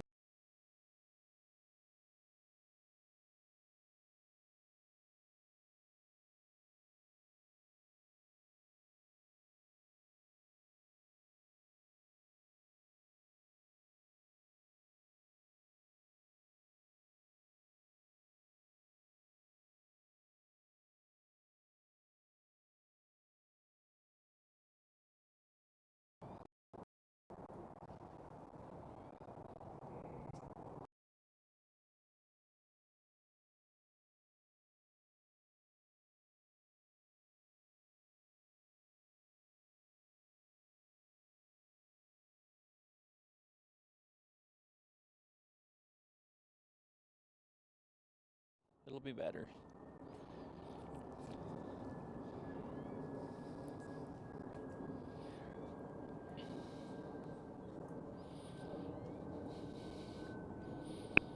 Alright, good, it's not black now.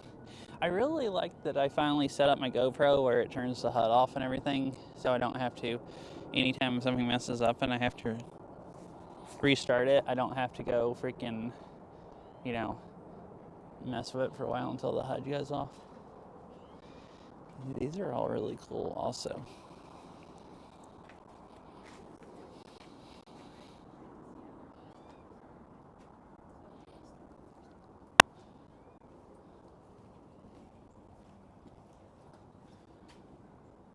Climate.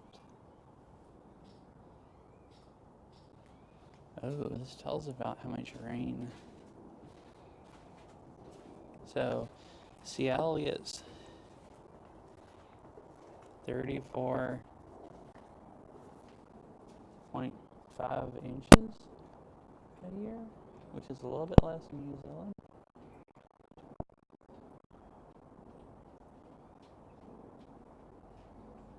Cool. Wait, when does it rain? Huh. This place in China that it has the rain for it rains most in the summer.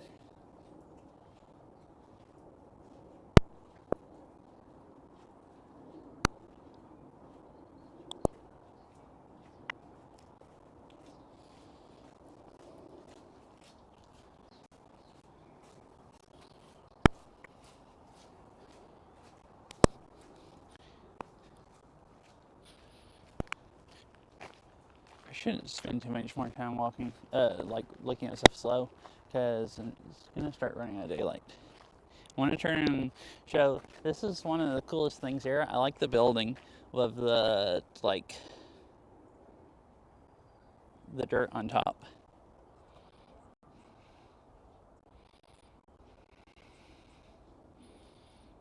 Oh, let me go look. It said, I didn't read off all the names. I don't know how to pronounce most of them. I can go look. It tells. So Australia is Victorian Alps, No, wait, that's Austria. Wait, no, wait, that's Austria. Or is that? No, never mind.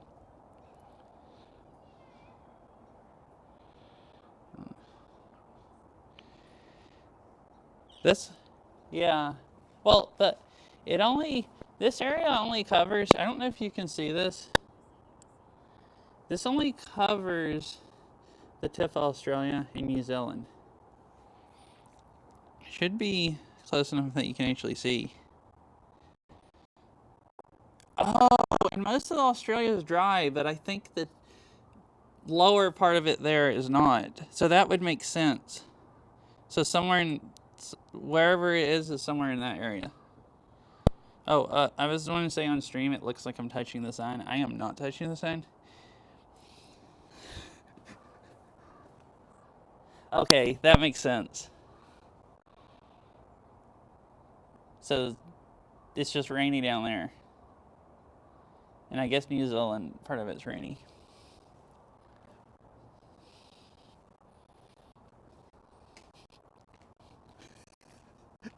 I said something about the side. I don't like signs get worn out. I hate it when people touch the signs when they're talking about or looking at them, and then you go places and the signs are worn out. So I was annoyed at it enough to specify that I wasn't one of those people. You don't think so? I guess maybe it depends. I've gone to parks and stuff, and like the signs and stuff are worn off, like where people's been touching a lot, like and like maps and stuff where they look at like certain areas where it's like worn through the you know, this is stuff from China. Like if you go, like I've been to some national parks, and like the visitor centers are really popular. Yeah, really pop. It might be signs that they hadn't replaced in like 10 years, but still, if people didn't touch them, they wouldn't wear out even in 10 years. And it's all like the popular places where you just imagine people are being like, oh, let's go there, and touching the map, and then that place just is worn off the map, where it's just like, so that stuff, that was China. Here's Chile. Is this all stuff? Oh, this just tells the names of the plants. Cool. So that was the China section. And this section's stuff that grow in Chile. So yeah, I kind of think if you touch signs, you're a public nuisance because you're wearing them out where other people can't see them. So I felt strongly enough that I felt like I needed to specify.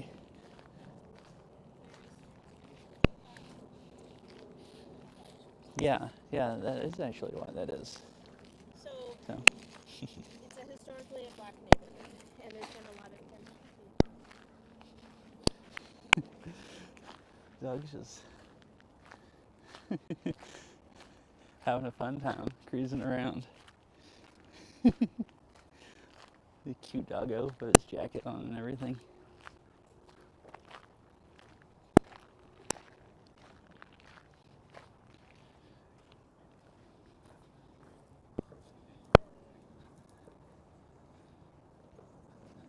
I like that area because it's, I guess, wetter areas, like kind of rainforest areas. Seattle kind of has some rainforest-ish types of places, like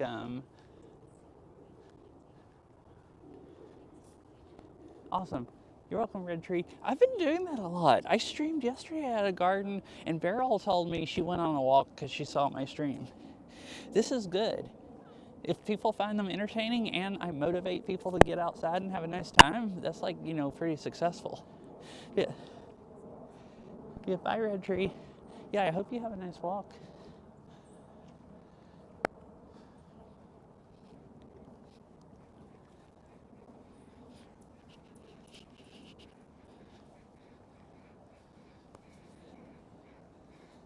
I personally think the outside is really nice. It's like one of the nicest things I can do with myself. Like probably really nice for other people also. So it's like if I motivate people to go on nice walks, that sounds like a, you know, a real success.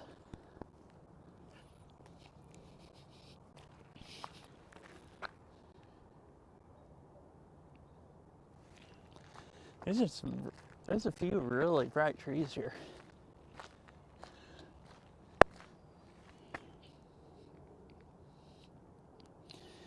I'm sorry, this might make me a bad streamer if I make you guys watch me take pictures, but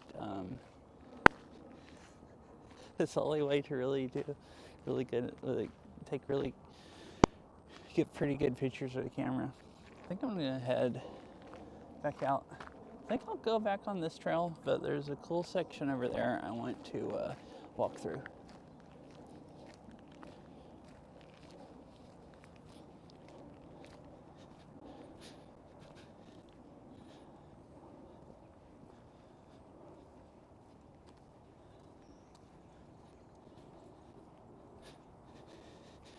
And then probably maybe have just enough time to get to the car before it's completely dark.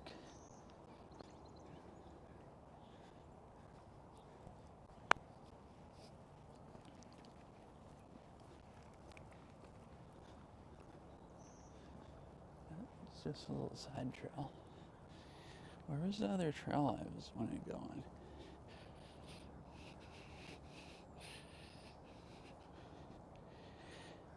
Oh, it doesn't come back up this way. At least I don't think.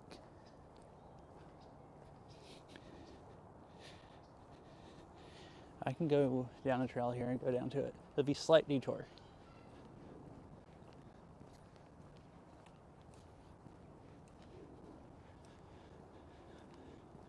I think go down this trail here. Cool. Broken limbs above.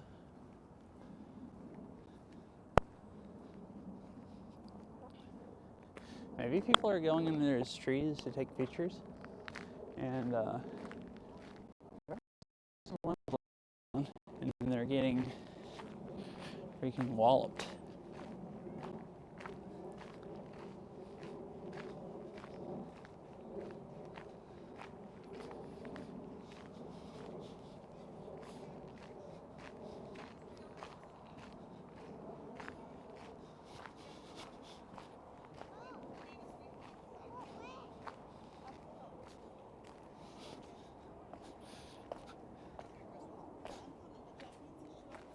It's a cool area here. Yeah, they have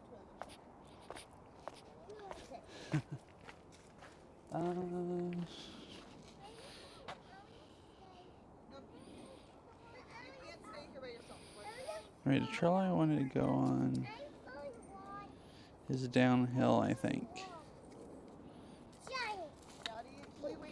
Yeah, right down here. Don't throw rocks or someone sees it right there and it hurts the tree.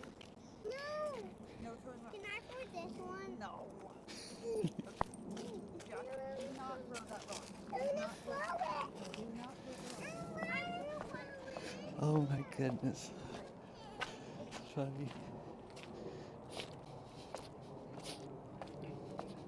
Alright, this is a trail I wanted to walk on along here. I think it's really pretty. Yeah, this section. I feel a little bit sorry for that lady back there.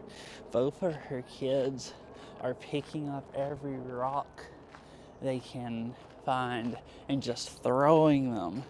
And like she was grabbing one of them and being like, no, don't throw that. And then like the other one would like grab something and throw it.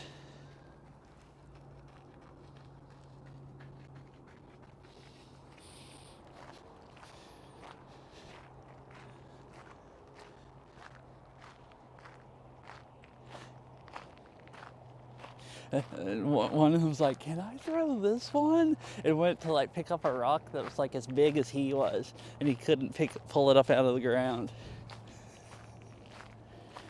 It was really funny. So this just goes back downhill. So I'm going to walk back up this way. I like this area. I want to walk on that.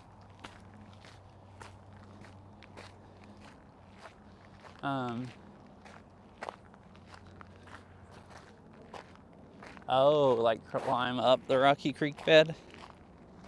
Like it was looked fun enough to climb that you just want to go climbing now. Oh yeah, because it is kind of like high alpine. Rocky Creek bed.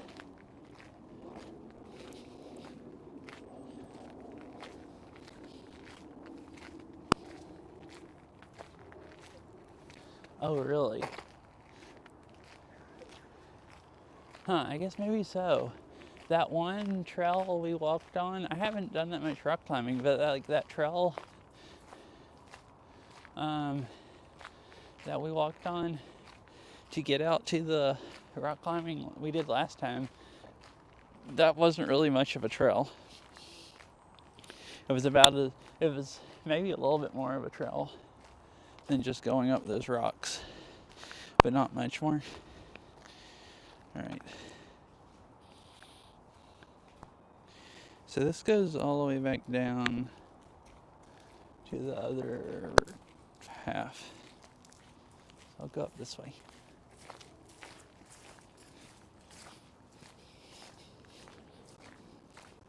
Yeah, I thought this area was cool, so I wanted to walk through it again because I've gone down this trail before. And then we'll go down the other trail on the way back because it looked like it had a lot of colorful leaves.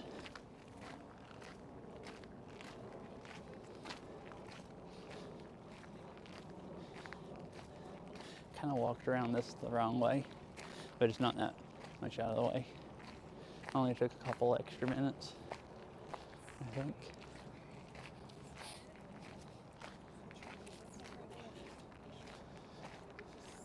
Oh, really?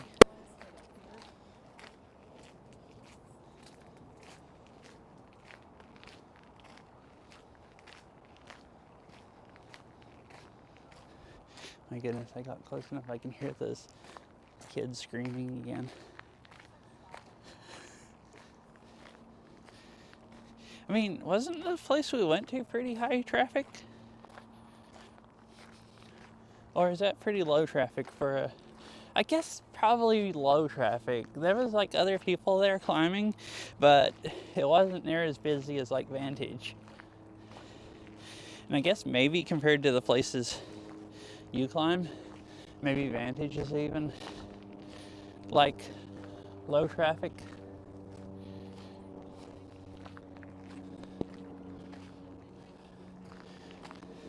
Oh, Vantage was, or both? Oh, moderately? Oh, okay.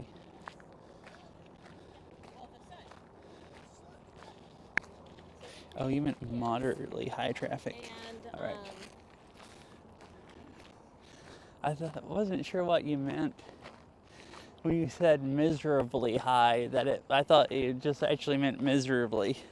That it was so high it was miserable climbing, which I could see having to wait on on routes and stuff. Oh, this is the one that runs all the way back out to here, which is what I was gonna do. But I thought there was another trail that like cut over. All right, we made it there. So now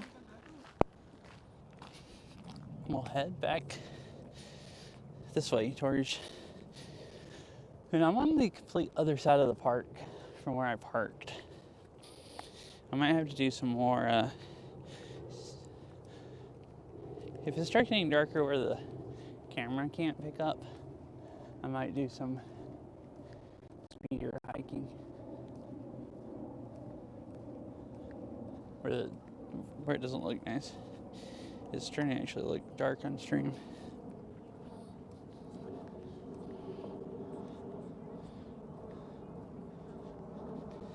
Okay.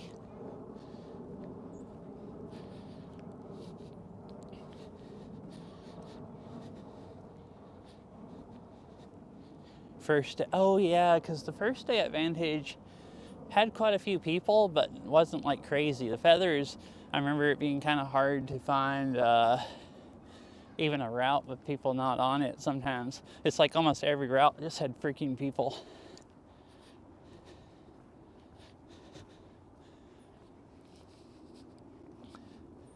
I guess the place we went to first day at Vantage is like the lowest traffic place I've been to since I've only been to those 3 places. It seemed busy.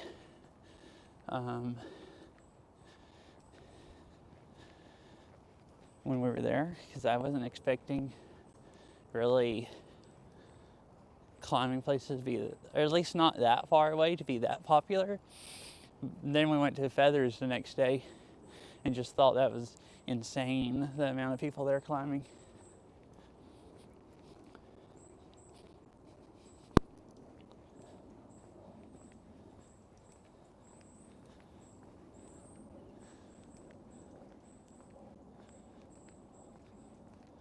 Oh, that one's cool. It has flowers on it.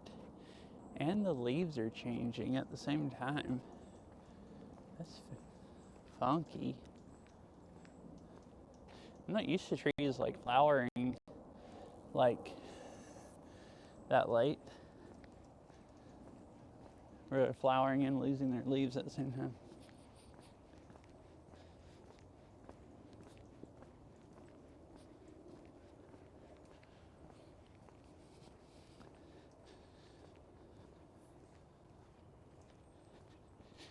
See, I'll actually probably get back pretty fast this way because it's kind of just a straight road back.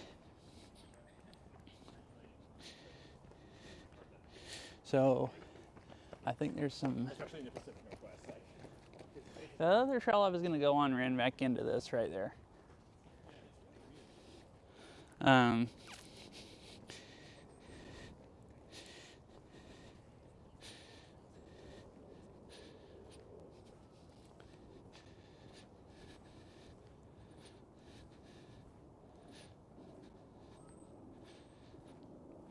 Oh, really?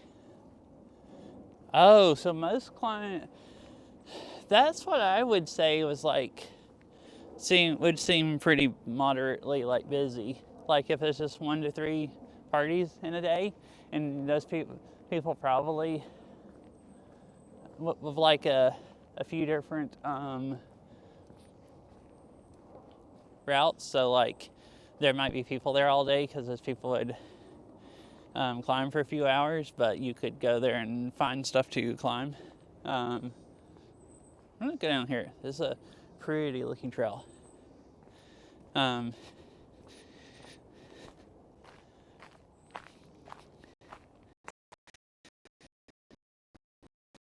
It's been like route. I would assume area like Sunshine Slab was an area maybe. So this is a cool looking trail. Like if you had 1 to 3 parties in a day there, that I guess would make it where there was people walking basically the whole time, or climbing on it basically the whole time. The Feathers was kind of an area, but it was a really large one, but had like all the parties.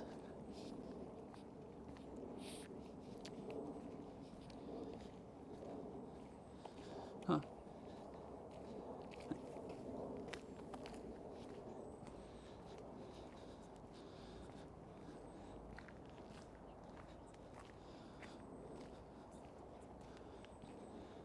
A decade? Wow, I figured is stuff like that, like trad climbing? Or is there sports climbing that's that deserted? Because I figured if it was an area that was sports climbing where they actually,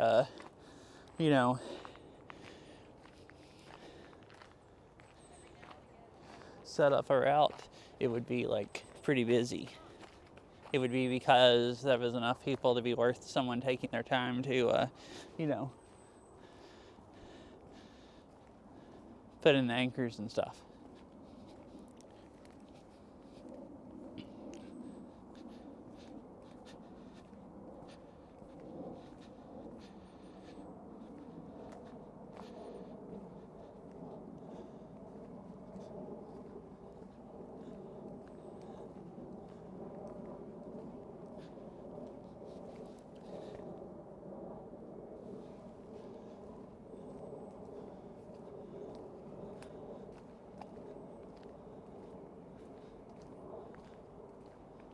It's trying to get dark and cold.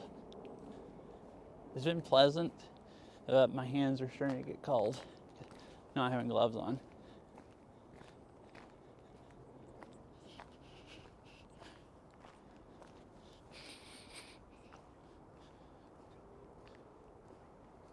Oh, yeah, because I guess maybe even sports climbs occasionally. If people would just like start going to a new area or something.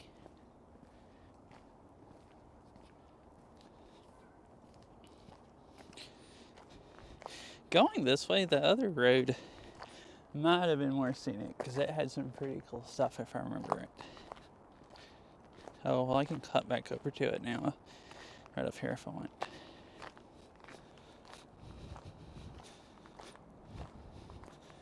Actually, I won't yet because there's something down this trail I want to see.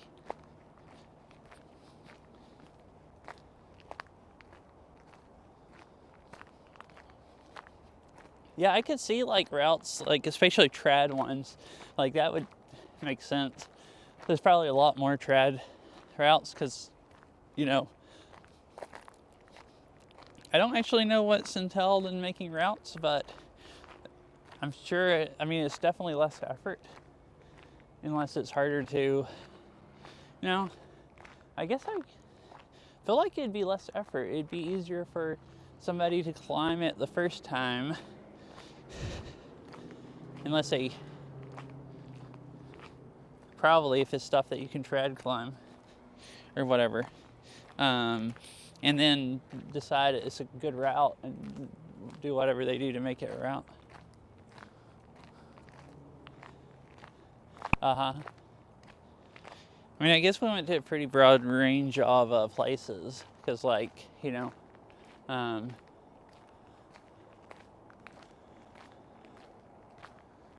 Vantage had like kind of some different stuff. Like the first place we went was climbing up a cliff on the side of the valley, and the next place was those just big rocks. I guess kind of the same as this cliff, but something kind of different. And the sunshine slab was literally a slab, and then there's some other climbing there, which is the second place we went to after Sunshine Slab, where I actually tried climbing, but I couldn't because my arms were hurting me. That looks like the type of climbing that I'm used to seeing, like in the southeast.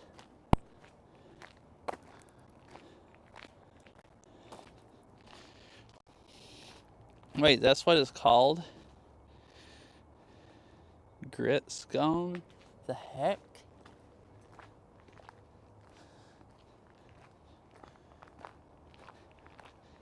Now that is an interesting name.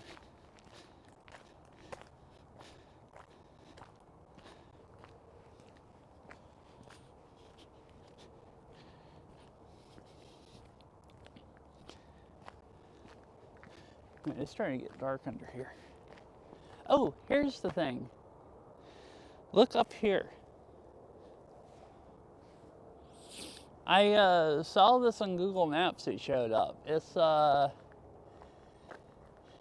nets with a bunch of pieces of glass hanging from them. I bet in the day, if there's sun shining through the trees, it looks like stained glass basically. I bet in the day if there's sun shining through the trees, it looks really cool. This time at night, you can just see them, but they don't like light up. There's a cable running down the tree there. I guess where they can let it down if they need to. Yeah, it runs down to that one. So it's kind of cool. There's another one over there.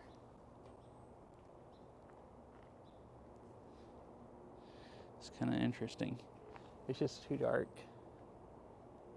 tonight to get any cool lights. Yeah. I wanted to stop. I wanted to walk down this trail and see that because I saw it on Google Maps and see what it looked like.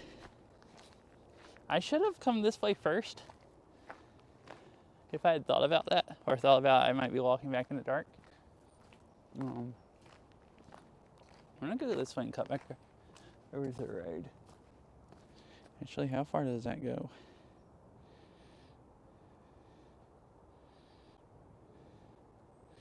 That trail's not actually on the map. All right, I'll go down to the next one that's actually on the map. I don't want to take too many detours and then just walk back in the dark. Yeah, it's still cool to see. I wanted to make sure I came today because it was nice weather, like warmer, so I could come out here without bundling up. I like being able to not have to wear gloves and stuff like that and not get cold, like it being up in the 60s. The other thing, there's supposed to be like a big storm come through tonight, and it's supposed to be really, really windy, and it'll probably blow a lot of the leaves off the trees. So I wanted to get to see some of the leaves before, what the heck is going on here? They have bags stuck over the ends of the trees.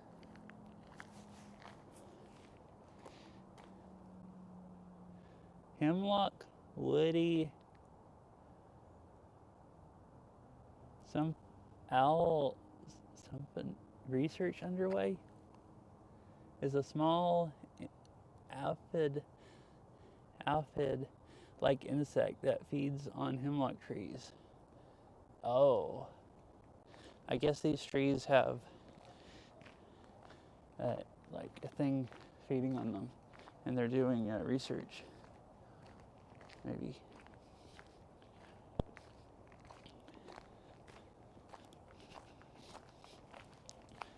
I remember last year, right in the middle of release season, it got super, super pretty, and then this like big storm came through and just blew freaking half the leaves off. So it's like one day it was super pretty, and the next day it's just like, man, it's freaking winter. Everything's gray and dead. So it might happen tonight. I don't think it's supposed to be that super windy in Seattle, but I think closer to the mountains it's supposed to be like 50 or 60 mile an hour winds, or at least gusts.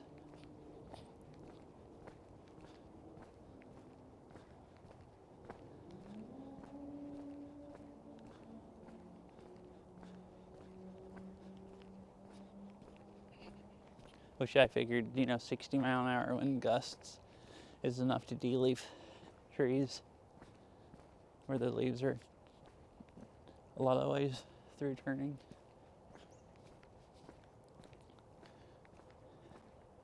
Here's a whole bunch of pretty trees.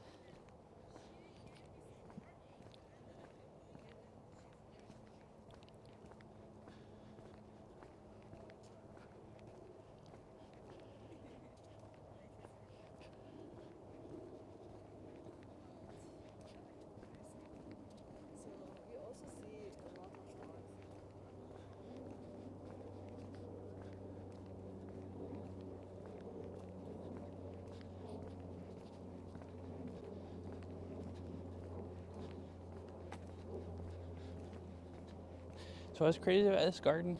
Let's see.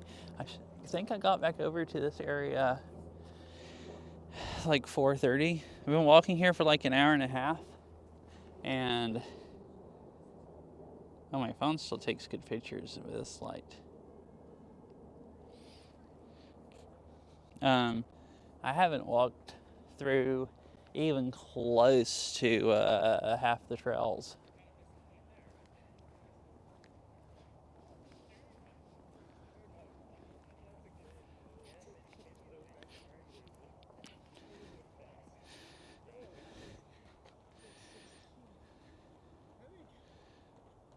All right, I'm almost back, so I'm gonna walk up here.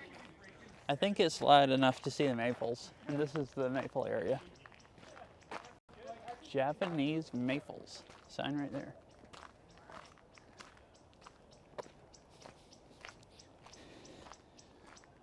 There's still quite a few people here.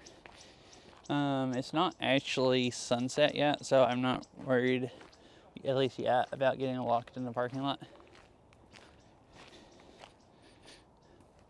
If this is like every other place in this area, they don't actually lock the parking lot until like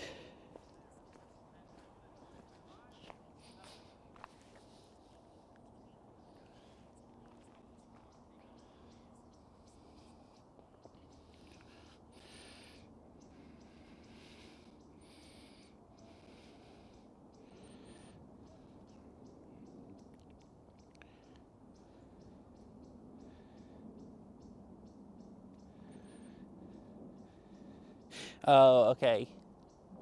That's kind of what I figured. I figured it probably depended on the climb, but some of them, I figured some of them you wouldn't have to do anything, but then it depends on, well, this is a really thin trail. What people, like, I guess there's some organizations that basically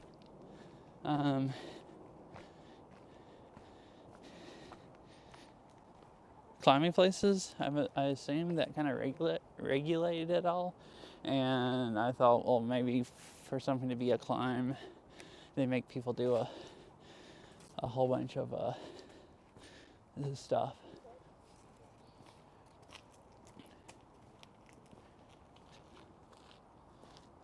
Or you can't really just show up and climb it and be like, okay, that looks like a climb. Like, even if it's okay, cool. So if someone finds something and it's literally good enough to be a climb, I guess they can make it a climb and don't have to do a lot of extra work. Then if they, and so it kind of depends on the climb.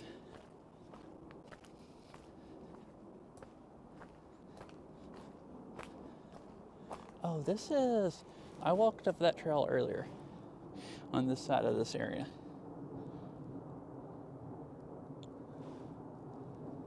Cool.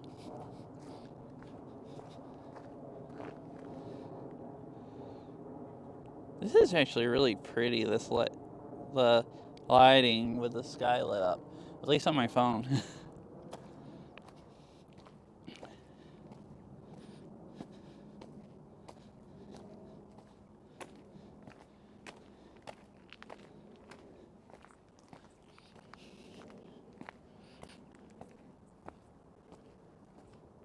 Uh-huh.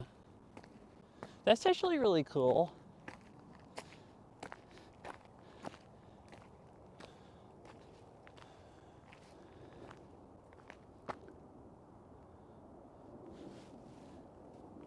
It's like mountain biking, most of the places you have like, well, there's some parks where like the county or state or whoever makes trails, and some of those places, they have people that do the trails. Most of the places, okay, most of the places I've been, like around here and in the southeast, if like a city or county government opens a park with mountain bike trails, they pay whoever, the bike club. Like here, there's Evergreen Bike Alliance, I think is what it's called, and they have people that do trails. In the southeast, it was Sorba, which is all volunteer people doing trails, except for they do have a few people they pay that are really, really, really good at doing the trails. So it's like some of the parks there are paid people to that were like really good to make them, nice trails. Here it seems like all the places basically pay somebody to make the trails. So it's kind of either there were some trails back in the southeast that were like the county decided to make a park and decided they wanted mountain bike trails as part of it, and then they let one of the ones I can think of, they let the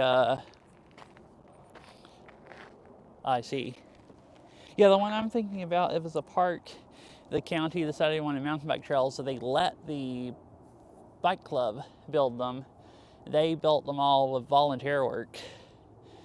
They didn't have money to pay somebody, so they just did like work days, like a whole bunch of work days for like a few years.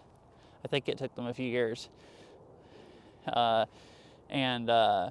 Now the same bike club upkeeps their trails. I believe they have a little bit more money now, and they have like one guy that they pay to redo stuff on them and upkeep them. And they have work days, but they have like one guy that they pay to do certain stuff, and then work days for the others.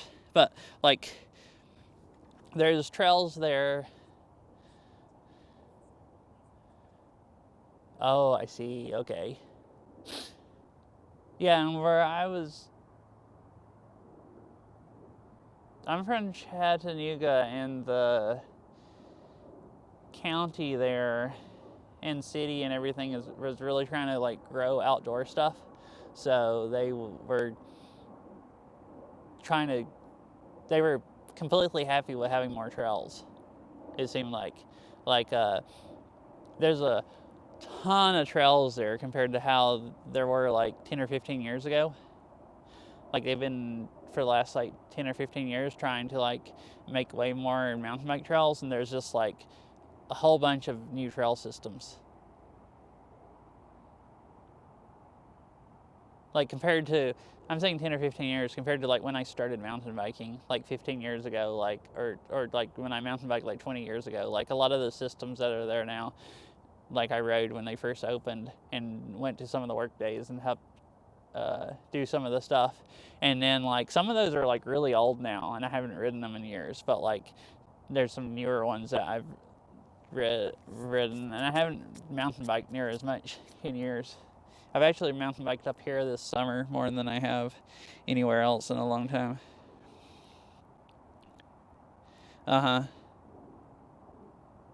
Yeah, almost everything down there is, I mean, there's a few places you can ride down there kind of that are like trails, I think, on like someone's land or whatever. But almost everything there is like sanctioned trails, like either stuff in the Forest Service and like stuff in a natural forest, and the Forest Service approves it, so they build trails. Like there's a couple, maybe not, there's one system I know of. I think there's a couple of them that are in natural forests. So it's like stuff that the Forest Service approved and let the bike club build the trails, basically.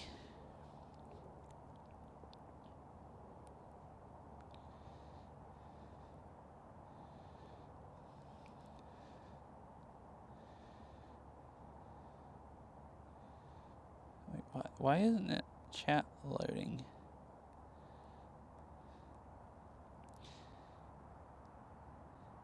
Was an illegal trail system that gained official approval, but now that it is official, maintaining the trails are illegal?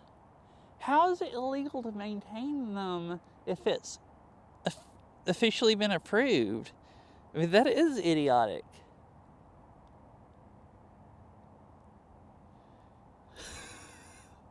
Like, how does that make any sense? Why approve it if they're not going to maintain them? Because then they're not going to, stay fun to ride on. You know what I mean? Like, yeah, it really is stupid. Oh, goodness. I'm sorry, chat. You're not going to be able to see anything. I just walked into the dank darkness. And, don't think GoPro like that. All right, I go this way and go back out to the road.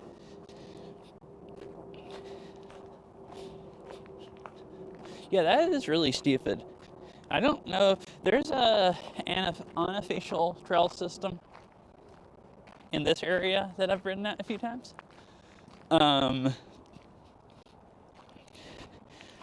Which is actually kept pretty well because there's this local, I think one of the local bike shops, some of the people that work there maintain it.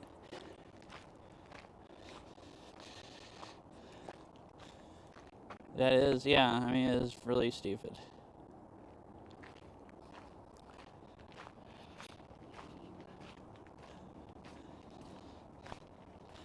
Like, what kind of, if it's a pilot project, what exactly are they trying to accomplish or figure out if they open the system that people can't maintain? Or if they, you know, authorized a system and they won't let people maintain it. Like, you're like, what are they actually trying to accomplish? Like, it just seems really ridiculous. Oh, made it back. This is basically back to where I parked.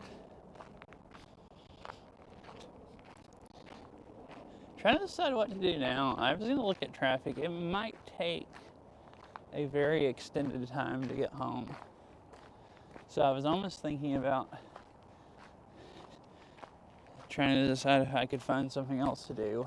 I don't know what else to do in the dark. I could go over to the Sound, but you have to pay to park over there, and it's kind of expensive, and I don't want to pay to park if I'm not gonna stay anywhere very long.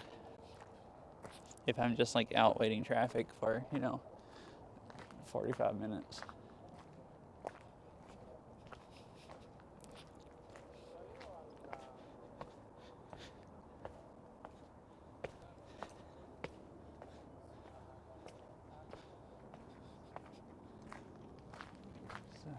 Another coal tree.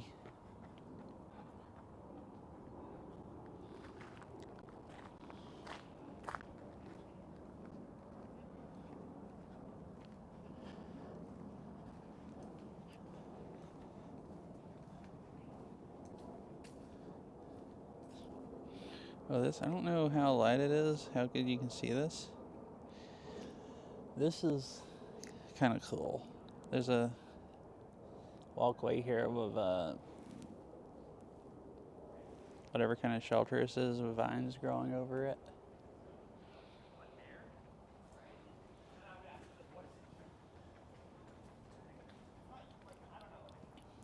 All right, let me check traffic and figure out what I'm going to do.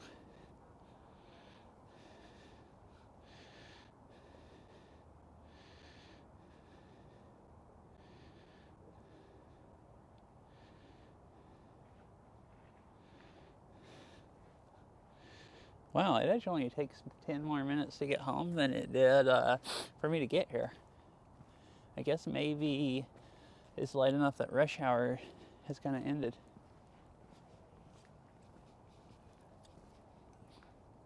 I'm going to sit here for a few minutes. It seems a nice place to chill for a few minutes.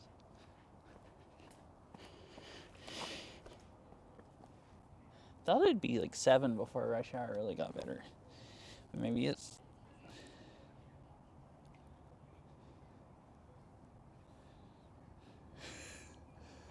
Oh, like that's what you could see? Okay.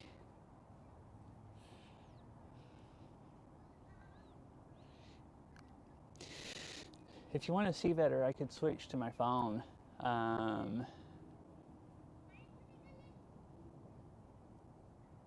It is actually doing quite well still, showing the... Oh, it makes all this look really nice. What is the IP address I need to stream to? Online.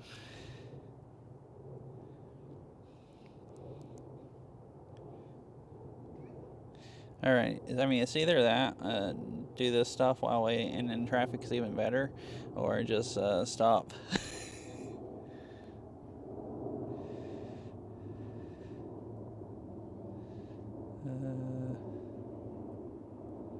What is it?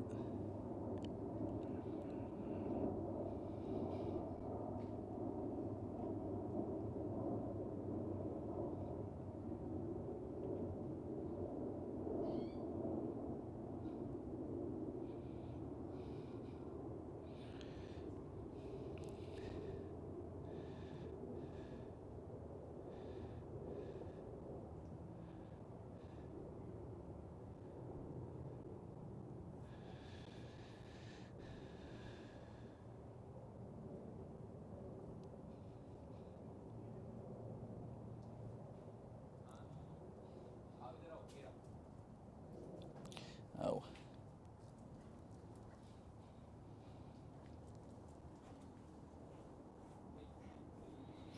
I have it on HEVC, and I gotta do 264. Hip and streaming to the Velobox.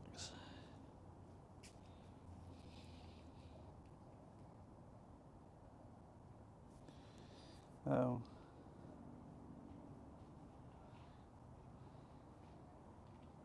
Right, if I stick it behind my back, it picks up on Wi-Fi enough to see stuff.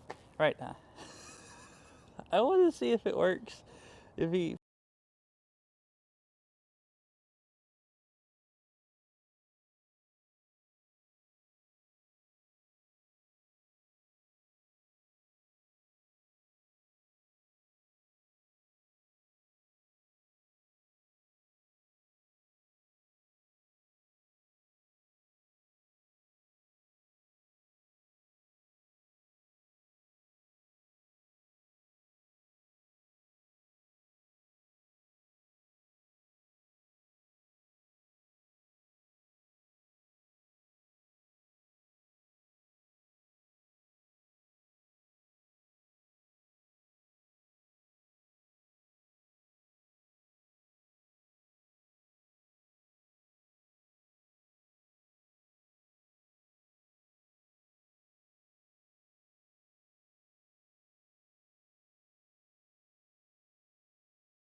Hi, I couldn't get it.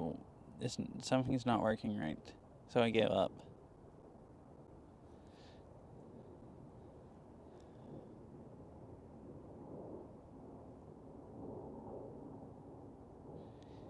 The app on my phone said it was streaming to something, but I guess not to the Velobox, because when I switched it to that input, it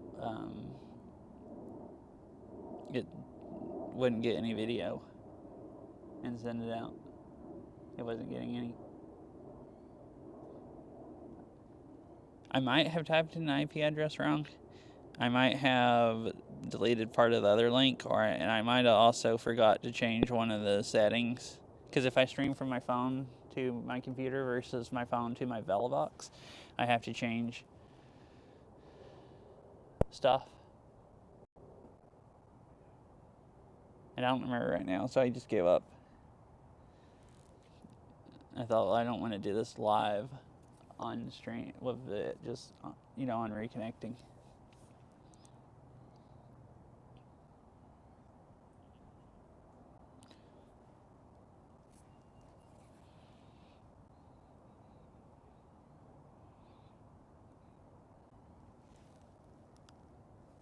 Anyways, I guess I don't actually really know what else I would do in town.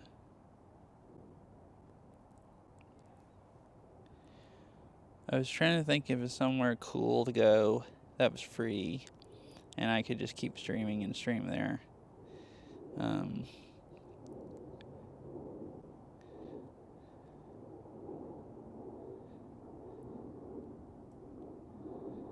Like, there's obviously lighted places over by the sound that I know about, but you have to pay, like, pay like $10 for parking and walk like 5 blocks, or pay like, 15 or $20 to park nearby. So I guess I'll go ahead and stop for the night, and, yeah.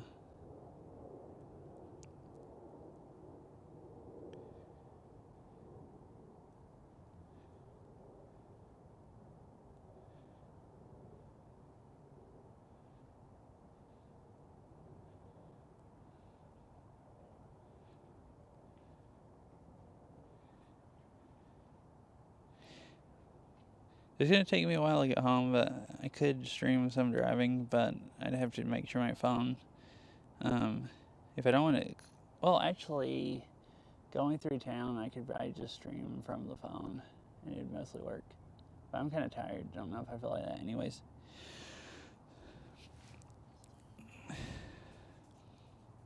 Yeah, I hope it was cool to watch. I had a lot of fun. I've been here a couple times before, but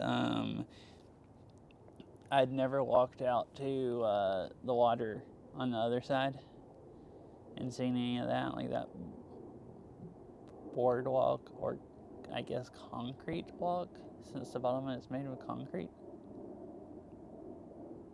Concrete boardwalk. Floating concrete walkway. That's what I was thinking, and I'm going to have to drive almost the entire way home through traffic. It's like I actually don't even want to. I was kind of tired of walking around, which is trying to decide what I want to do, plus it just felt nice to just sit here and chill for a few minutes before I get into the car and start driving through traffic. So this is, very nice, chill place to hang out. That's what I was thinking. I'm kind of too tired. I don't really want to drive through a traffic jam, and probably would be too focused on that to actually really chat. So I think I'll just stop now, and yeah. I was thinking maybe if I could think of someplace cool to go for like another hour and hang out, and then drive home when there's no traffic at all, then that'd be nice. But it would only save me like 20 minutes driving, 15 minutes driving. It wouldn't be that much shorter later. So don't really know where to go though. There's not really anything park-wise that has lights anywhere around this area, unless you go over by the, at least not that I know of. Hi, Spooky. Hope you're having a nice day. Unless you go over by the sound where everything is more money than what I want to spend, there's not really anything to do after dark. Or go into a, restaurant or something. I hope you're having a nice, or ordinary day. Well, that's good. Ordinary day is, probably probably good. Unless ordinary days are horrible. Better than a bad day. That's what I was thinking. Cool. Oh, nice. Awesome.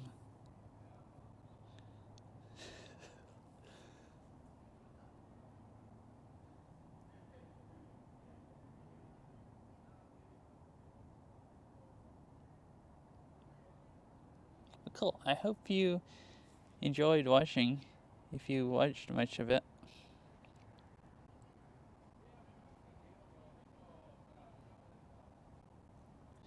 There's a University of Washington Wi-Fi network here. Oh, I guess this is a I guess this is a University of Washington garden, I believe. Oh, uh-huh. Yeah. I want to come back here again. There's a whole bunch of trails I didn't go down. It would probably be, I mean, I could always, yeah, I want to come back here again and do a stream. And, I mean, if it was fun enough where anyone wants to watch it again, then you can.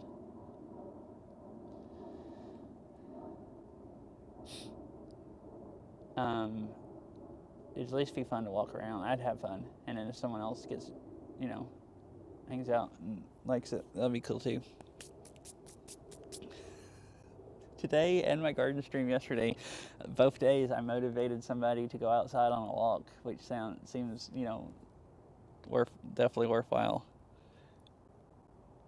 If I'm just gonna be like walking around the garden anyways. I've been going on walks by myself some. So I have gotten over days. Dang. Yeah, Red Tree showed up today and decided to go on a walk. And yesterday, oh really? Have you been doing better so it makes you want to play more or something, or just being addicted just because? Hey, I've walked almost 16,000 steps now. I did a lot of walking today.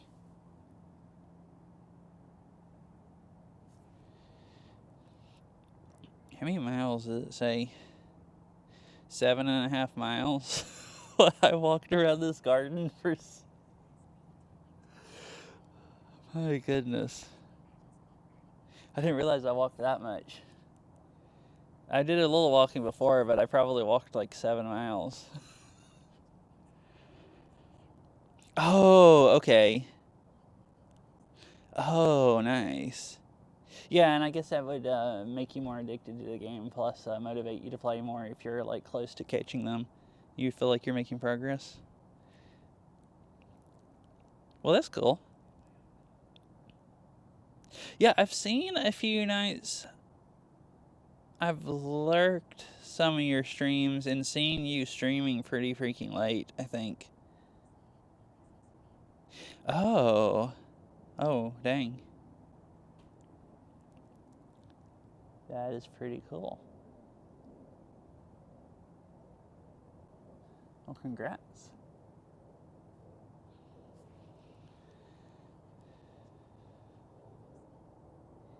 Eight hours? Like, of just Beat Saber? Wow, you are insane, actually. I wouldn't be able to do that without hurting myself. I did not, because you play harder stuff also. I did 9.5 hours one time. And the last few hours was just really easy stuff because my wrists were already dead. And I also didn't drink enough water after playing at 9.5 hours. And so I guess sleep is good either. I just felt like I got ran over by a truck the next day. Like I just didn't want to be alive after playing 9.5 hours. So I've never played 9.5 hours again. Wait, like you didn't plan a 24-hour stream? You just... were having fun, so you just kept playing?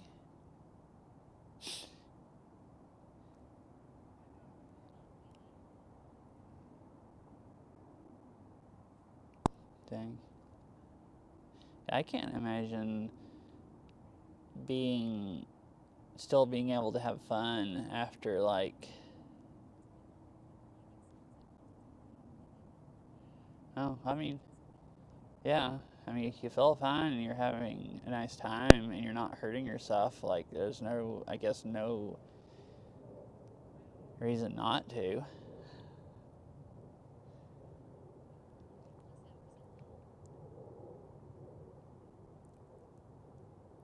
Wait, you have 4,400 hours? You have played a lot more than me. Like, I've played a lot, but I only have, I think, like 2,300 hours. Mm-hmm. Yeah, I show up sometimes and I watch a little bit and see what's going on. Usually, I should say hi more often. Usually I like watch a little bit and I don't have anything to say about like said song or whatever, or and then or either I'm not gonna be there that long, so then I don't like saying hi and then just like leaving in 5 minutes. I guess I don't. Yeah, I guess. Yeah, I guess thinking about it, I actually don't really like saying hi unless I'm going to stay around for like 20 or 30 minutes. So there's a lot of people I end up watching, like, especially if it's late at night before I go to bed, I'll be more likely to actually talk in people's chats because I'll have like an hour or two and I can just hang out as long as I want.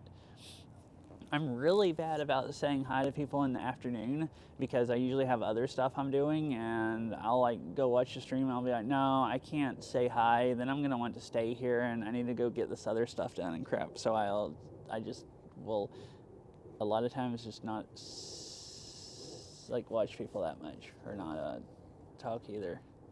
Listen, I don't know. Yeah, I have been pushing myself to say hi more, and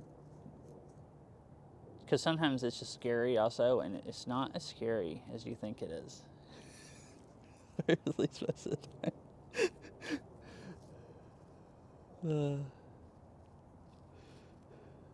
Like when you show up to a stream and you look and how many people are watching, and then the higher the viewer count, the more intimidated you are about saying anything.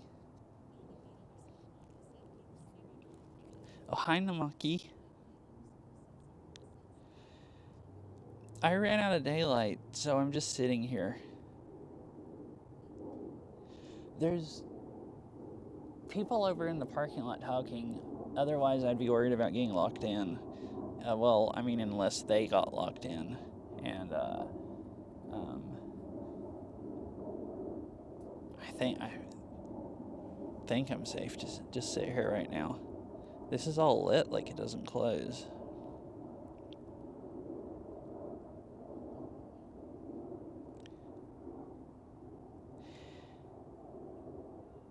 I actually don't even know if there was gates to this parking lot. Thinking about it. Hey, I should do like this. There's people over there still walking with flashlights. I have 2 phones. I can stream from one phone. It does better than the GoPro, and use the other phone as a flashlight. Do you want a freaking horror garden stream? I'm not gonna do it. Just yeah, it's something that could be done.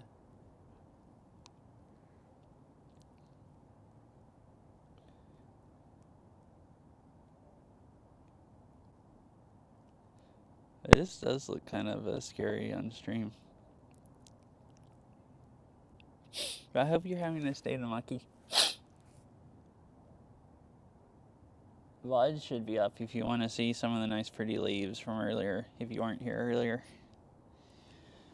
I remembered and went and enabled my VODs again, because Twitch, and I found the setting where Twitch doesn't disable them after a few streams of, streaming music. Because I had just been going and manually publishing them after a stream, but sometimes I'd forget for a few days and stuff. But I fixed that.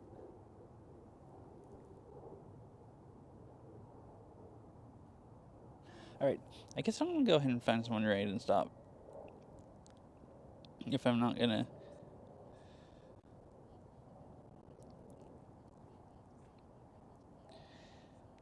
Uh-huh. Yeah, it got dark pretty fast. Well, it got dark pretty fast. And... like, my phone, you can still see just fine, like, as good as I can. This GoPro does pretty good when it starts getting dark, and then at one point it gets too dark for the GoPro, so it just can't, it ups the ISO or whatever so much, and then it just can't do anymore. So it like falls off really fast.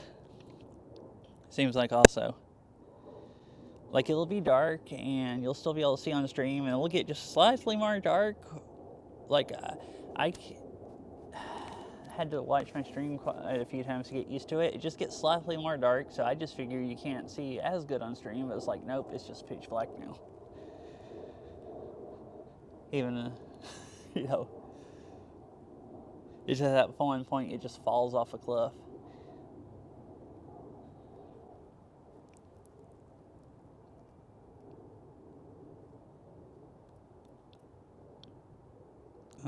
Who should I raid?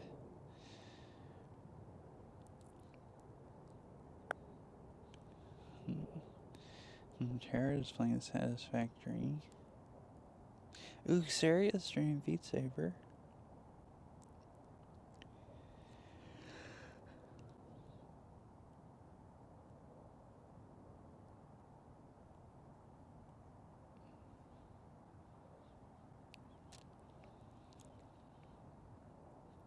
Wait, Naruto is doing an IRL stream. HorrorCon 2024. I'm gonna raid her since she's doing IRL, and I've been doing IRL. This is a pretty good intro to HorrorCon 2024 also, I feel like, it being dark.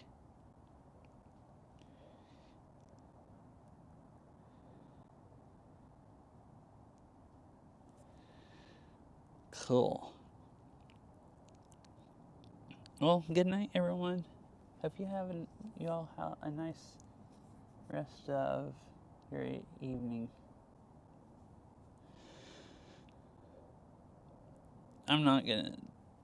I did 2 streams yesterday. I'm not gonna do Beat Saber today. My arms are kind of sore from yesterday. Plus, it's just too late. It's gonna take me like probably an hour to get home, or almost. And yeah. And I have some other stuff I need to do. Really probably should go work tonight. Go do DoorDash or something. I need more money. Or so I might do that. But anyways, I hope you all have a good rest of your evening, and